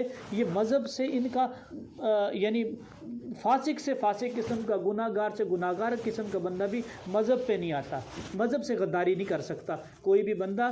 یہ جنگوں میں غداری کر لیتے تھے مسلمانوں سے، لیکن یہ بندہ ڈھونڈنا بڑا مشکل ہے۔ پھر انتخاب ہوا، ڈھونڈتے ڈھونڈتے انہوں نے دیکھا پیچھے سے شجرہ نسب کہ اتنے عرصے سے ہمارے ساتھ کون کون وفاداریاں کر رہا ہے، تو ان میں سے یہ مرزا غلام قادیانی ملا، اس کو ڈھونڈا، اس کا انٹرویو، یہ ساری چیزیں باقاعدہ ریکارڈ آن دا ریکارڈ باتیں ہیں۔ 1864 سے لے کے 1868 تک یہ رہا ہے، سیالکوٹ کچہری میں منشی تھا، اسی کچہری کے اندر ہی ایک انگریز آیا، اس نے اس کا انٹرویو کیا اور اس کو جو ہے نا اس انٹرویو میں پاس کر دیا، اور یہ چلا گیا لندن، یہ تو چلا گیا برطانیہ جو انگریز تھا، اور یہ وہاں سے نوکری چھوڑ کے قادیان آ گیا دوبارہ۔ گھر والوں نے پوچھا بھی نوکری کیوں چھوڑ دی؟ کہنے لگا میرا، یہ آن دی ریکارڈ باتیں، کہنے لگا میری جو ہے نا اس کا انتظام ہو گیا ہے، اور اس کے بعد اس کو یہ بھی آن دا ریکارڈ ہے کہ اس کو بغیر پتے کے وہ منی آرڈر آنا شروع ہو گئے، پیسے اس کو ملنا شروع ہو گئے۔ پھر اس نے 1869 میں 1879 میں کتابیں لکھنی شروع کر دیں براہین احمدیہ کے نام سے، اعلان کیا کہ لوگ چندہ جمع کرائیں، میں 50 کتابیں لکھنے لگا ہوں اسلام کی حقانیت پہ۔ لیکن پھر 1884 تک 5 کتابیں لکھی ہیں، اور 5 کے بعد جو ہے نا یہ مکر گیا اپنی بات سے۔ لوگوں نے پوچھا تو نے کہا تھا 50 کتابیں لکھوں گا، بکواس کر کے آگے سے کہتا ہے کہ بھی 5 اور 50 میں ایک صفر کا ہی فرق ہے، تو اس سے کوئی فرق نہیں پڑتا، تو میں نے 5 لکھ دیے، یہی 50 سمجھو اس کو۔ یعنی وہ سارا 3 لاکھ کے قریب اس وقت کا چندہ مسلمانوں نے جمع کرایا، جس وقت مسلمانوں کو نہیں پتہ تھا، تو 3 لاکھ کے قریب چندہ جمع کرایا جو کھا گیا، اور 5 کتابیں اس نے لکھی ہیں۔ جو ہی یہ کتابیں منظر عام پہ آئی، علماء لدھیانہ کے علماء تھے، انہوں نے فتویٰ لگایا کہ یہ کافر ہے، جس طرف یہ جا رہا ہے اس کی روش کافروں والی روش ہے، اور یہ نبوت کے دعوے کی طرف جا رہا ہے۔ تو کتابوں سے اندازہ لگا لیا۔ 1891 میں اس نے پہلا دعویٰ کیا ہے، اور ویسے تو اس نے تقریباً 46 کے قریب دعوے کیے ہیں، لیکن 1891 میں پہلا دعویٰ کیا عیسیٰ ہونے کا، عیسیٰ ابن مریم ہونے کا۔ یہ کیوں دعویٰ کی، اس کی تفصیلات اگر ہوتی تو انشاءاللہ کوشش کریں گے، جیسے وقت مل گیا تو پھر تھوڑا سا آگے بھی لے چلیں گے۔ تو یہ عیسیٰ ابن مریم ہونے کا دعویٰ کیا اس نے 1891 میں، پھر 92 میں اس نے دعویٰ کیا، یا 94 میں غالباً 1894 میں دعویٰ کیا امام مہدی ہونے کا، اور پھر 1901 میں اس نے باقاعدہ نبوت کا دعویٰ کیا، اور نبوت کا دعویٰ بھی عام نہیں کیا، بلکہ یہ بکواس کرتا ہے کہ نعوذ باللہ محمد رسول اللہ نے دنیا میں 2 بار آنا تھا، ایک دفعہ مکہ میں آئے اور ایک دفعہ میری شکل میں، یعنی مرزا غلام قادیانی کی شکل میں قادیان میں آئے۔ اور آپ صلی اللہ علیہ وسلم کے بارے میں یہ بکواس کرتا ہے کہ آپ صلی اللہ علیہ وسلم تو پہلی رات کے چاند کی طرح ہیں اور میں 14ویں رات کے چاند کی طرح، یعنی نعوذ باللہ اپنے آپ کو نبی پاک صلی اللہ علیہ وسلم سے بھی افضل کہتا ہے، نعوذ باللہ۔ تو اس کے ماننے والوں کو مرزائی قادیانی کہتے ہیں، اور وہ خود کو احمدی کہتے ہیں۔ یہ لوگ جو مرزا غلام قادیانی کو مانتے ہیں، یہ قادیانی مسلمانوں سے عام طور پہ ایک چھوٹا سا سوال کرتے ہیں۔ وہ سوال کیا کرتے ہیں؟ وہ کہتے ہیں کہ بھئی ہمیں کافر کیوں کہتے ہو، ہمیں کافر کیوں کہتے ہو؟ وہ یہی عام مسلمان سے یہی سوال کرتے ہیں، دیکھو مسلمانوں، ہماری نماز بھی اسی طرح جیسے تم پڑھتے ہو، ہماری جو ہے نا روزہ بھی اسی طرح جیسے تم رکھتے ہو۔ کچھ قادیانی حج کے لیے بھی چلے جاتے ہیں، عمرے کے لیے بھی چلے جاتے ہیں، اور کچھ قادیانی تہجد بھی پڑھ لیتے ہیں، کچھ قادیانی قرآن پاک بھی پڑھتے ہیں۔ تو وہ کہتے ہیں ہم سارے اعمال وہی کریں تو کافر، اور تم سارے وہی اعمال کرو تو مسلمان، ایسا کیسے ہو سکتا ہے؟ حالانکہ وہ یہ کہتے ہیں، اب قادیانی کیا کلمہ پڑھتے ہیں جی؟ قادیانیوں کا کیا کلمہ ہے؟ قادیانیوں کا کلمہ وہ یہی کلمہ پڑھتے ہیں، لا الہ الا اللہ محمد رسول اللہ۔ کہتے ہیں ہم کلمہ بھی وہی پڑھیں، نماز بھی وہی پڑھیں، اور حج بھی وہی ہو، زکوٰۃ بھی وہی، ساری چیزیں وہی ہوں، ہم کافر ہوں اور آپ لوگ وہ سارے کام کریں تو مسلمان، تو ایسا کیسے ہو سکتا ہے؟ تو اس کا ہم جواب قادیانیوں کو دیتے ہیں، دیکھیں ہمارا اور قادیانیوں کا اختلاف اعمال کا نہیں ہے، ہمارا اور قادیانیوں کا اختلاف عقیدے کا ہے۔ ہمارا اور قادیانیوں کا اختلاف اعمال کا نہیں ہے، عقیدے کا ہے۔ اور کسی بھی شخص کے لیے، یعنی مسلمان ہونے کے لیے ضروری ہے کہ اس کا عقیدہ درست ہو۔ تو یہ بنیادی بات ہے۔ دوسری بات، اگر قادیانی سے بات کریں کہ عقیدے کا اختلاف ہے، تو پھر وہ کہتے ہیں کہ زیادہ سے زیادہ عام طور پہ عام مسلمان سے بھی اگر پوچھا جائے کہ عقیدے میں کس عقیدے کا اختلاف ہے، تو کس عقیدے کا بتاتے ہیں جی مسلمان عام طور پہ؟ یہ کہتے ہیں ختم نبوت کے عقیدے کا اختلاف ہے ہمارا اور قادیانیوں کا۔ عام طور پہ مسلمان یہ کہہ دیتا ہے کہ بھئی ہمارا تمہارا ختم نبوت کے عقیدے کا اختلاف ہے، لیکن میں نے پہلے کارگزاری آپ کے سامنے رکھی، وہ کہتا ہے میں 70 دفعہ ختم نبوت کے عقیدے کو مانتا ہوں، بتائیں کیا کریں گے؟ اب عام مسلمان کیا جواب دے گا اس کو؟ لفظ عقیدہ والی وہی بات ہے جی، لفظ ختم نبوت کا استعمال کر کے عقیدہ ختم نبوت کا انکار کرتا ہے۔ اور دوسری بات یہ کہ ہم پہلی بات میں ان کو کہیں گے دیکھو قادیانیوں، مرزائیوں، ہمارا تمہارا اختلاف صرف عقیدہ ختم نبوت کا نہیں، ہمارا تمہارا اختلاف دین اسلام کے ہر بنیادی عقیدے میں، توحید میں بھی ہمارا تمہارے ساتھ اختلاف ہے، رسالت میں بھی ہمارا تمہارے ساتھ اختلاف ہے، انبیاء کرام علیہ الصلوۃ والسلام کے عقیدے میں بھی ہمارا تمہارا اختلاف ہے، قرآن پاک کے عقیدے میں بھی ہمارا تمہارا اختلاف ہے، حدیث مبارکہ کے عقیدے میں ہمارا تمہارا اختلاف ہے، جتنی بھی ضروریات دین سب میں تمہارا اور ہمارا اختلاف ہے۔ وجہ وہ کیسے؟ وہ اس وجہ سے، دیکھیں جی ہمیں دین کہاں سے ملا ہے؟ حضور پاک صلی اللہ علیہ وسلم سے۔ ہم دین اسلام کو سچا کیوں مانتے ہیں؟ حضور کے کہنے پہ، اور ہم یہ عقیدہ رکھتے ہیں کہ ہماری نجات کے لیے حضور کافی ہیں، ہماری نجات کے لیے حضور پاک صلی اللہ علیہ وسلم کو مان لینا کافی ہے۔ لیکن مرزائیوں کو یہ دین کہاں سے ملا؟ مرزا غلام قادیانی سے۔ تو سورس کا اختلاف ہو گیا نا، بنیاد ہی وہ ہو گئی مختلف، رسالت کا عقیدہ ہی ختم ہو گیا ان کا، رسالت کے عقیدے کو یہ مان رہے۔ تو جو دین ان سے ملا ہے، مرزا غلام قادیانی سے ملا ہے، وہ سورس ہی مختلف ہے، لہٰذا ان کا اور ہمارا اختلاف ہوگا ہر چیز میں۔ سورس کا اختلاف، وہ ساری چیزوں کا اختلاف، تو ان کی توحید وہ توحید نہیں ہے جو ہماری توحید ہے، کیوں ہمیں نبی پاک صلی اللہ علیہ وسلم سے ملی ہے۔ ان کی رسالت وہ رسالت نہیں جو ہماری والی ہے، کیوں ہمیں نبی پاک صلی اللہ علیہ وسلم سے ملی ہے۔ تو لہٰذا دین اسلام کے ہر بنیادی عقیدے میں ہمارا اور قادیانیوں کا اختلاف ہے۔ دوسری بات یہ کہ ختم نبوت کے عقیدے سے یہ مراد کیا لیتے ہیں؟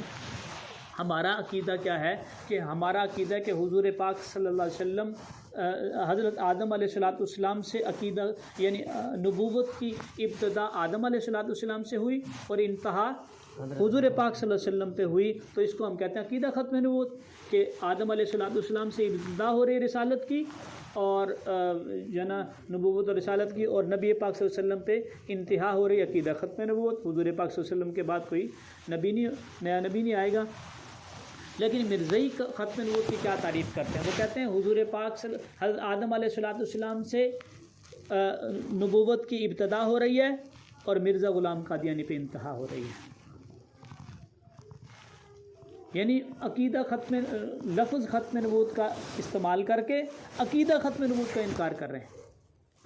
اور پھر ہم دیکھ لیتے ہیں کہ یعنی مرزائی جس کو نبی مانتے ہیں اس کے کیا حالات ہیں۔ فرمایا کہ اپنی کتاب، اس کی کتاب ہے مرزا غلام قادیانی کی، اس کتاب کا نام ہے تذکرہ۔ یہ تذکرہ قرآن پاک کا ہی ایک نام ہے، قرآن پاک میں آتا ہے، قرآن پاک کے بہت سارے نام ہیں، ان میں ایک تذکرہ بھی ہے، اور انہوں نے یہ جو تذکرہ نام رکھا ہے یہ اصل میں مرزا غلام قادیانی جو بکواس کیا کرتا تھا نا کہ مجھ پہ یہ کشف ہوا، الہام ہوا، مجھے وحی آئی ہے، جو چیزیں مجھ پہ نازل ہوتی ہیں تو ان کے مجموعے کو تذکرہ کہتے ہیں کہ یہ ہمارا قرآن ہے. یعنی اس کو یہ تذکرہ غیر معروف نام ہے، عام آدمی کو نہیں پتہ ہوتا کہ تذکرہ کا کیا مطلب ہے، تو وہ تذکرہ لفظ استعمال کرتے ہیں اس کے یعنی جو وحی وہ کہا کرتا تھا کہ میرے اوپر وحی آتی ہے.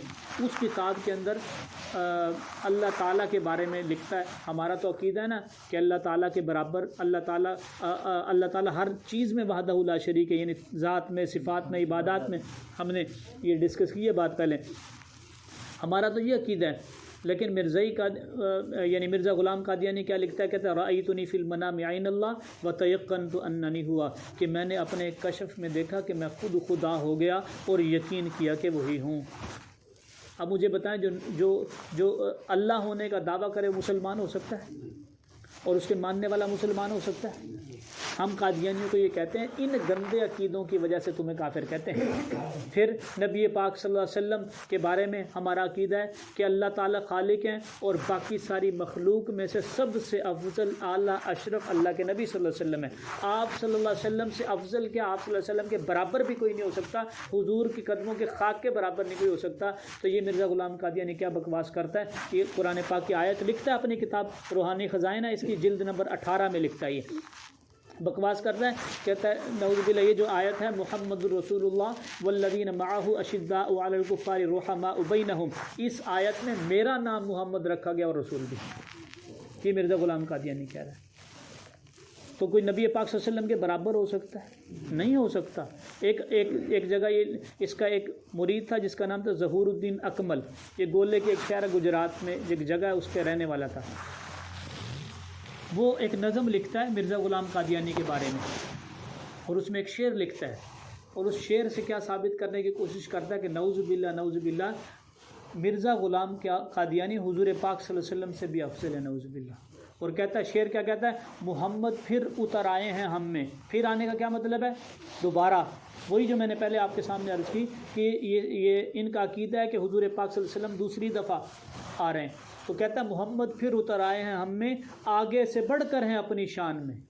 اس کا کیا مطلب ہے کہ نعوذ باللہ حضور پاک صلی اللہ علیہ وسلم سے بھی بڑھ گئی شان، استغفر اللہ. تو آگے سے بڑھ کر ہیں اپنی شان میں. محمد جس نے دیکھنے ہو اکمل، غلام احمد کو دیکھے قادیان میں. اب ایسی بکواسات کرنے والا مسلمان ہو سکتا ہے؟ تو ہم قادیانیوں کو کہتے ہیں ان گندے عقائد کی وجہ سے، ان گندے عقائد کی وجہ سے ہم تمہیں کافر کہتے ہیں. ان برے عقائد کی وجہ سے ہم تمہیں کافر کہتے ہیں. اور اہل بیت حسن حسین رضی اللہ تعالیٰ عنہ، ان کے بارے میں اللہ کے نبی صلی اللہ علیہ وسلم نے فرمایا حسن حسین جنت کے نوجوانوں کے سردار ہیں. ایسے ہے کہ نہیں بھی؟ تو یہ مرزا غلام قادیانی کیا بکواس کرتا ہے، کہتا ہے کہ یعنی میری سیر ہر وقت کربلا میں ہے، 100 حسین میری جیب میں، 100 حسین میری جیب میں ہیں. پھر کہتے ہیں حد حسین رضی اللہ تعالیٰ عنہ کا ذکر کرنا ایسے ہے، یعنی میرا اور حسین رضی اللہ تعالیٰ عنہ کا مقام ایسے کہ جیسے میں کستوری کی خوشبو اور حسین رضی اللہ تعالیٰ عنہ گند کا ڈھیر. نعوذ باللہ. اب ایسی بکواس کرنے والا مسلمان ہو سکتا ہے؟ مسلمان ہو سکتا ہے؟ نہیں ہو سکتا. اس کا اسلام سے بھی کوئی تعلق نہیں ہو سکتا اور نہ اس کے ماننے والا مسلمان ہو سکتا ہے. اور پھر یہ قادیانی کلمہ پڑھتے ہیں وہی لا الہ الا اللہ محمد رسول اللہ، اس میں بھی دھوکے دجل سے کام لیتے ہیں. جب اس کا بیٹا مرزا بشیر احمد ایم اے، اس سے پوچھا گیا کہ بھی جب نبی نیا آتا ہے تو پھر کلمہ بھی نیا آتا ہے، جیسے لا الہ الا اللہ ابراہیم خلیل اللہ، لا الہ الا اللہ موسیٰ روح اللہ، لا الہ الا اللہ محمد رسول اللہ. ایسے جب مرزا غلام قادیانی آیا ہے تو پھر تم لوگ اس کا کلمہ نیا کیوں نہیں پڑھتے؟ تو اس کا وہ جواب لکھتا ہے، اس کی کتاب ہے کلمۃ الفصل، اس کے صفحہ نمبر 158 پہ وہ لکھتا ہے اور بکواس کرتا ہے. کہتا ہے ہم کو نئے کلمہ کی ضرورت ہی نہیں. کیونکہ مسیح موعود، یہ مرزا غلام قادیانی کے لیے ٹرم استعمال کرتے ہیں کہ مرزا غلام قادیانی نبی کریم صلی اللہ علیہ وسلم سے الگ کوئی چیز نہیں ہے، جیسا کہ وہ خود فرماتے ہیں. یعنی اس نے مرزا غلام قادیانی نے اپنی کتاب میں کہا سارا وجود ہی وجود ہو، کہ میرا وجود اور نبی پاک صلی اللہ علیہ وسلم کا وجود نعوذ باللہ ایک ہی ہے. اور من فرق بینی و بین المصطفیٰ فما عرفنی وما رآ، کہ جس نے مجھ میں اور نبی پاک صلی اللہ علیہ وسلم میں فرق کیا اس نے نہ مجھے پہچانا نہ مجھے جانا. تو اس وجہ سے ہم کو نئے کلمہ کی ضرورت پیش نہیں آتی. نئے کلمہ کی ضرورت تو تب پیش، یہ اپنی کتاب میں لکھتا ہے، نئے کلمہ کی ضرورت تو تب پیش آتی جب کوئی نیا نبی آیا ہوتا. یہ تو محمد رسول اللہ کو اللہ پاک نے نعوذ باللہ بکواس کرتا ہے کہ دوسری دفعہ دین اسلام کے تکمیل کے لیے، مکمل کرنے کے لیے بھیجیں. اب ہم لا الہ الا اللہ محمد رسول اللہ پڑھتے ہیں تو اس سے کیا مراد لیتے ہیں؟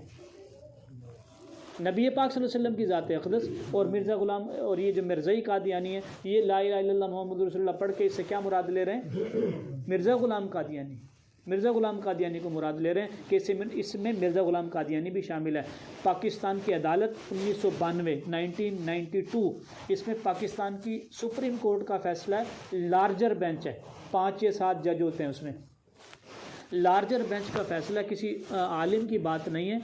ججز جو اسکول کالجز کے پڑھے ہوتے ہیں انہوں نے فیصلہ دیا 1992 کا. اس میں کہتے ہیں اگر قادیانی کلمہ لا الہ الا اللہ محمد رسول اللہ پڑھتا ہے تو یہ حضور پاک صلی اللہ علیہ وسلم کی گستاخی کے برابر ہے اور یہ قابل سزا ہے. یہ علماء کا فیصلہ نہیں بلکہ یہ پاکستان کی سپریم کورٹ کا فیصلہ ہے. تو یہ کلمے سے دھوکہ دیتے ہیں، ختم نبوت کے عقیدے سے دھوکہ دیتے ہیں، اتنے بڑے بڑے کفریات. لیکن اس کے باوجود، بس آخری بات کرنے لگا، اس کے باوجود کیا معاملہ ہے. ایک نوجوان سے ہمارے ساتھی نے ملاقات کرنی تھی، قادیانی سے ملاقات کرنی تھی. تو یہ قادیانی لڑکا ہمارے ساتھی نے کافی دیر انتظار کیا، یہ تھوڑا سا لیٹ آیا. اس سے پوچھا کہ آپ لیٹ کیوں آئے؟ اس قادیانی سے پوچھ رہے ہیں کہ آپ لیٹ کیوں آئے؟ تو وہ کہنے لگا کہ میں راستے میں آ رہا تھا، آدھے راستے تک پہنچا تو میرے ذہن میں آیا کہ جن سے میں ملنے جا رہا ہوں یہ مولوی صاحب ہیں، اور میں نے سنا ہے کہ مولوی قادیانیوں کو، مرزائیوں کو مار دیتے ہیں، لہٰذا میں واپس مڑ گیا، بھی اکیلے جانا مناسب نہیں. پھر میں گھر جا کے بیٹھا اور میں نے سوچا میں جا رہا تھا ان سے ملنے کے لیے تو کیا کرنا چاہیے تھا. تو پھر میرے ذہن میں آیا کہ قادیانیت کی تبلیغ کے لیے میں جا رہا ہوں، تو اس میں اگر میری جان چلی جائے گی تو میں شہید ہو جاؤں گا. یہ قادیانی کہہ رہا ہے اس میں میری جان چلی جائے گی تو میں شہید ہو جاؤں گا اور جو ہے نا میں شہادت کا درجہ پا جاؤں گا، اور میں اس وجہ سے تھوڑا لیٹ ہو کے آ گیا ہوں یہاں پہ. اب اتنے بڑے کفر پہ اس طرح کا جذبہ کیسے بن گیا کہ اتنے بڑے کفر کے لیے کہتا ہے میں جان دے دوں گا، میری جان چلی جائے گی، شہادت کا درجہ دیتا ہوں. مرزائیوں کا بڑا ابھی گرو، ایک دفعہ اس نے عورتوں سے خطاب کیا. یہ عورتوں مختلف طبقات میں بات چیت کرتے ہیں، عورتوں سے خطاب کیا اور عورتوں کو کہا کہ آج میں ایک عورت کی سنت زندہ کرنا چاہتا ہوں جنہوں نے اپنا بچہ وقف کیا تھا، میں وہ سنت زندہ کرنا چاہتا ہوں. بتاؤ قادیانیت کے لیے کون کون سی عورت ہے اپنے بچے وقف کرے گی؟ کون کون سی عورت ہے جو ساری زندگی قادیانیت کی، ایک ان کا ادارہ ہے وقف نو کے نام سے، اس میں بچے وقف ہو جاتے ہیں، 10 سال تک والدین پالتے ہیں، 10 سال کے بعد جماعت کو دے دیتے ہیں. پھر والدین کو کوئی اختیار نہیں کہ ان بچوں کے بارے میں پوچھ سکے کہ میرا بچہ پاکستان میں یا میرا بچہ کس ملک میں، بالکل نہیں پوچھ سکتے جماعت سے. وہ جماعت کی مرضی، ان کی جہاں مرضی اس کو بھیجیں. تو وقف نو کا ایک ادارہ ہے، تو اس کے لیے اس نے کہا کہ بچے وقف کریں. تو پتہ ہے کتنے بچے وقف ہوئے؟ تقریباً 13,000 بچے وقف ہوئے. یہ کفر کے لیے وقف ہو رہے ہیں. میں پہلے بھی عرض کر رہا تھا کہ انہوں نے اتنی گندی شخصیت کو، اتنے پورے کا پورا گند ہے، ابھی تو کوئی چند باتیں آپ کے سامنے عرض کی، پورا تو بتایا نہیں جا سکتا، اتنا گند ہے. اس گند کو ایسا لپیٹ کے، ایسا خوبصورت کر کے لوگوں کے سامنے سمجھنے، پیش کرنے کی کوشش کر رہے ہیں کہ لوگ کہتے ہیں ہم اپنی جان دے دیں گے، اپنے بچے وقف کر دیں گے، زندگیاں وقف کر دیں گے، زندگیاں لگا دیں گے. اور ہم نے حضور پاک صلی اللہ علیہ وسلم کے لیے کیا کیا؟ یہ سوچنے کا مقام. تو حضور پاک صلی اللہ علیہ وسلم نے ہمیں کیا دیا کہ ساری دنیا، ساری جتنی بھی امتیں آئیں، حضور پاک صلی اللہ علیہ وسلم کی وجہ سے ہم سب سے افضل ہو گئے، ساری امتوں سے افضل ہو گئے. حضور پاک صلی اللہ علیہ وسلم کی وجہ سے سب سے پہلے جانے والی، جنت میں جانے والی امت ہم بن گئے. حضور پاک صلی اللہ علیہ وسلم کی وجہ سے کیا کیا اللہ پاک نے ہمیں انعامات دی ہیں. اور ہم نے حضور پاک صلی اللہ علیہ وسلم کی ختم نبوت، ہم نے حضور پاک صلی اللہ علیہ وسلم کی ناموس کے لیے کتنا وقت نکالا. یہ ہم خود سوچ لیں، اس کے بارے میں خود ہی سوچنے کا مقام ہے. تو یہ مرزائی قادیانی یہ حضور پاک صلی اللہ علیہ وسلم کے گستاخ ہیں، ان کی گستاخیاں بھی ہمارے ذہن میں ہونی چاہیے، اور صحابہ کی قربانیاں بھی ہمارے ذہن میں ہونی چاہیے کہ صحابہ نے اپنی جان لگا دی، اپنا مال لگا دیا، اپنے جو ہے نا وقت کو لگا دیا، اپنی جو صلاحیتیں تھیں، جو رشتے تھے، جو ناطے تھے، جو محبتیں تھیں، حضور پاک صلی اللہ علیہ وسلم کے قدموں میں لا کے نچھاور کر دیں، تو ان کو بھی دیکھنا چاہیے کہ ان کی زندگی کس طرح سے گزری اور ہم بھی ان کے ماننے والے ہیں، ہماری زندگی کس طرح سے گزر رہی ہے۔ تو ان قادیانی مرزائیوں سے مکمل بائیکاٹ بھی کرنا ہے، تو سارے کریں گے انشاءاللہ۔ اچھا، دو ذمہ داریاں اب ہماری ہیں، ایک تو جتنی باتیں ہم نے سنی یہ ساری باتیں اب اس علاقے میں ہمارے ساتھی اگر آ بھی جائیں، ملتان سے آ جائیں، لاہور سے آ جائیں، اور ساتھی کہیں سے آ جائیں، وہ ایک ایک فرد سے جا کے نہیں مل سکتے، مشکل ہو جاتا ہے، ایک دن کے لیے آ جائیں گے، 2 دن کے لیے آ جائیں گے، تو سارے اس بات کی نیت کریں کہ جتنا بھی ہمارا حلقہ احباب ہے، کم از کم ہمیں ہمارا حضور پاک صلی اللہ علیہ وسلم سے اتنا تعلق تو ہونا چاہیے کہ ہمارے تعلق والوں میں سے کوئی ایسا نہ ہو جس کا حضور پاک صلی اللہ علیہ وسلم سے تعلق کٹ جائے، ہیں اتنا مضبوط ہو جائے کہ ہر شخص جو ہے نا حضور پاک صلی اللہ علیہ وسلم کے تعلق کو اس کو بچا کے اور قبر تک لے جائے اور اس دنیا سے چلا جائے، اس تعلق کو بچا کے۔ سارے عزم کریں گے انشاءاللہ، جتنی بات سنی ہے سب تک پہنچانی ہے، اپنے عزیز رشتہ داروں میں انشاءاللہ پہنچائیں گے انشاءاللہ۔ اپنی کلاس میں جو ٹیچر ہیں وہ اپنی کلاس میں اس کام کو کریں گے، اور جو ساتھی ہمارے ساتھ جڑنا چاہتے ہیں وہ تشکیل بھی اپنا نام بھی لکھوا دیں گے مولانا کو۔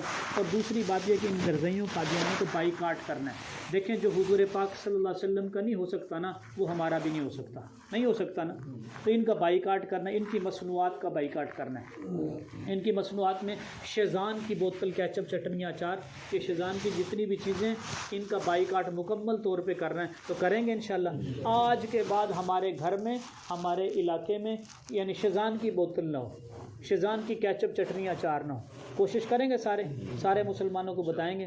اس کے علاوہ ان کے ذائقہ گھی اور راجہ سوپ ہے، پنجاب آئل مل جس کے اوپر لکھا ہو، یہ ایلا اولیوا اور کینولیو آئل، یہ سارے قادیانیوں کے مرزائیوں کے۔ اسی طرح یونیورسل کا سٹیبلائزر، یہ بھی قادیانیوں کا مرزائیوں کا ہے۔ بیٹا پلاسٹک کے پائپ ہوتے ہیں، یہ بھی قادیانیوں کے مرزائیوں کے، ان کا بھی بائیکاٹ کرنا ہے۔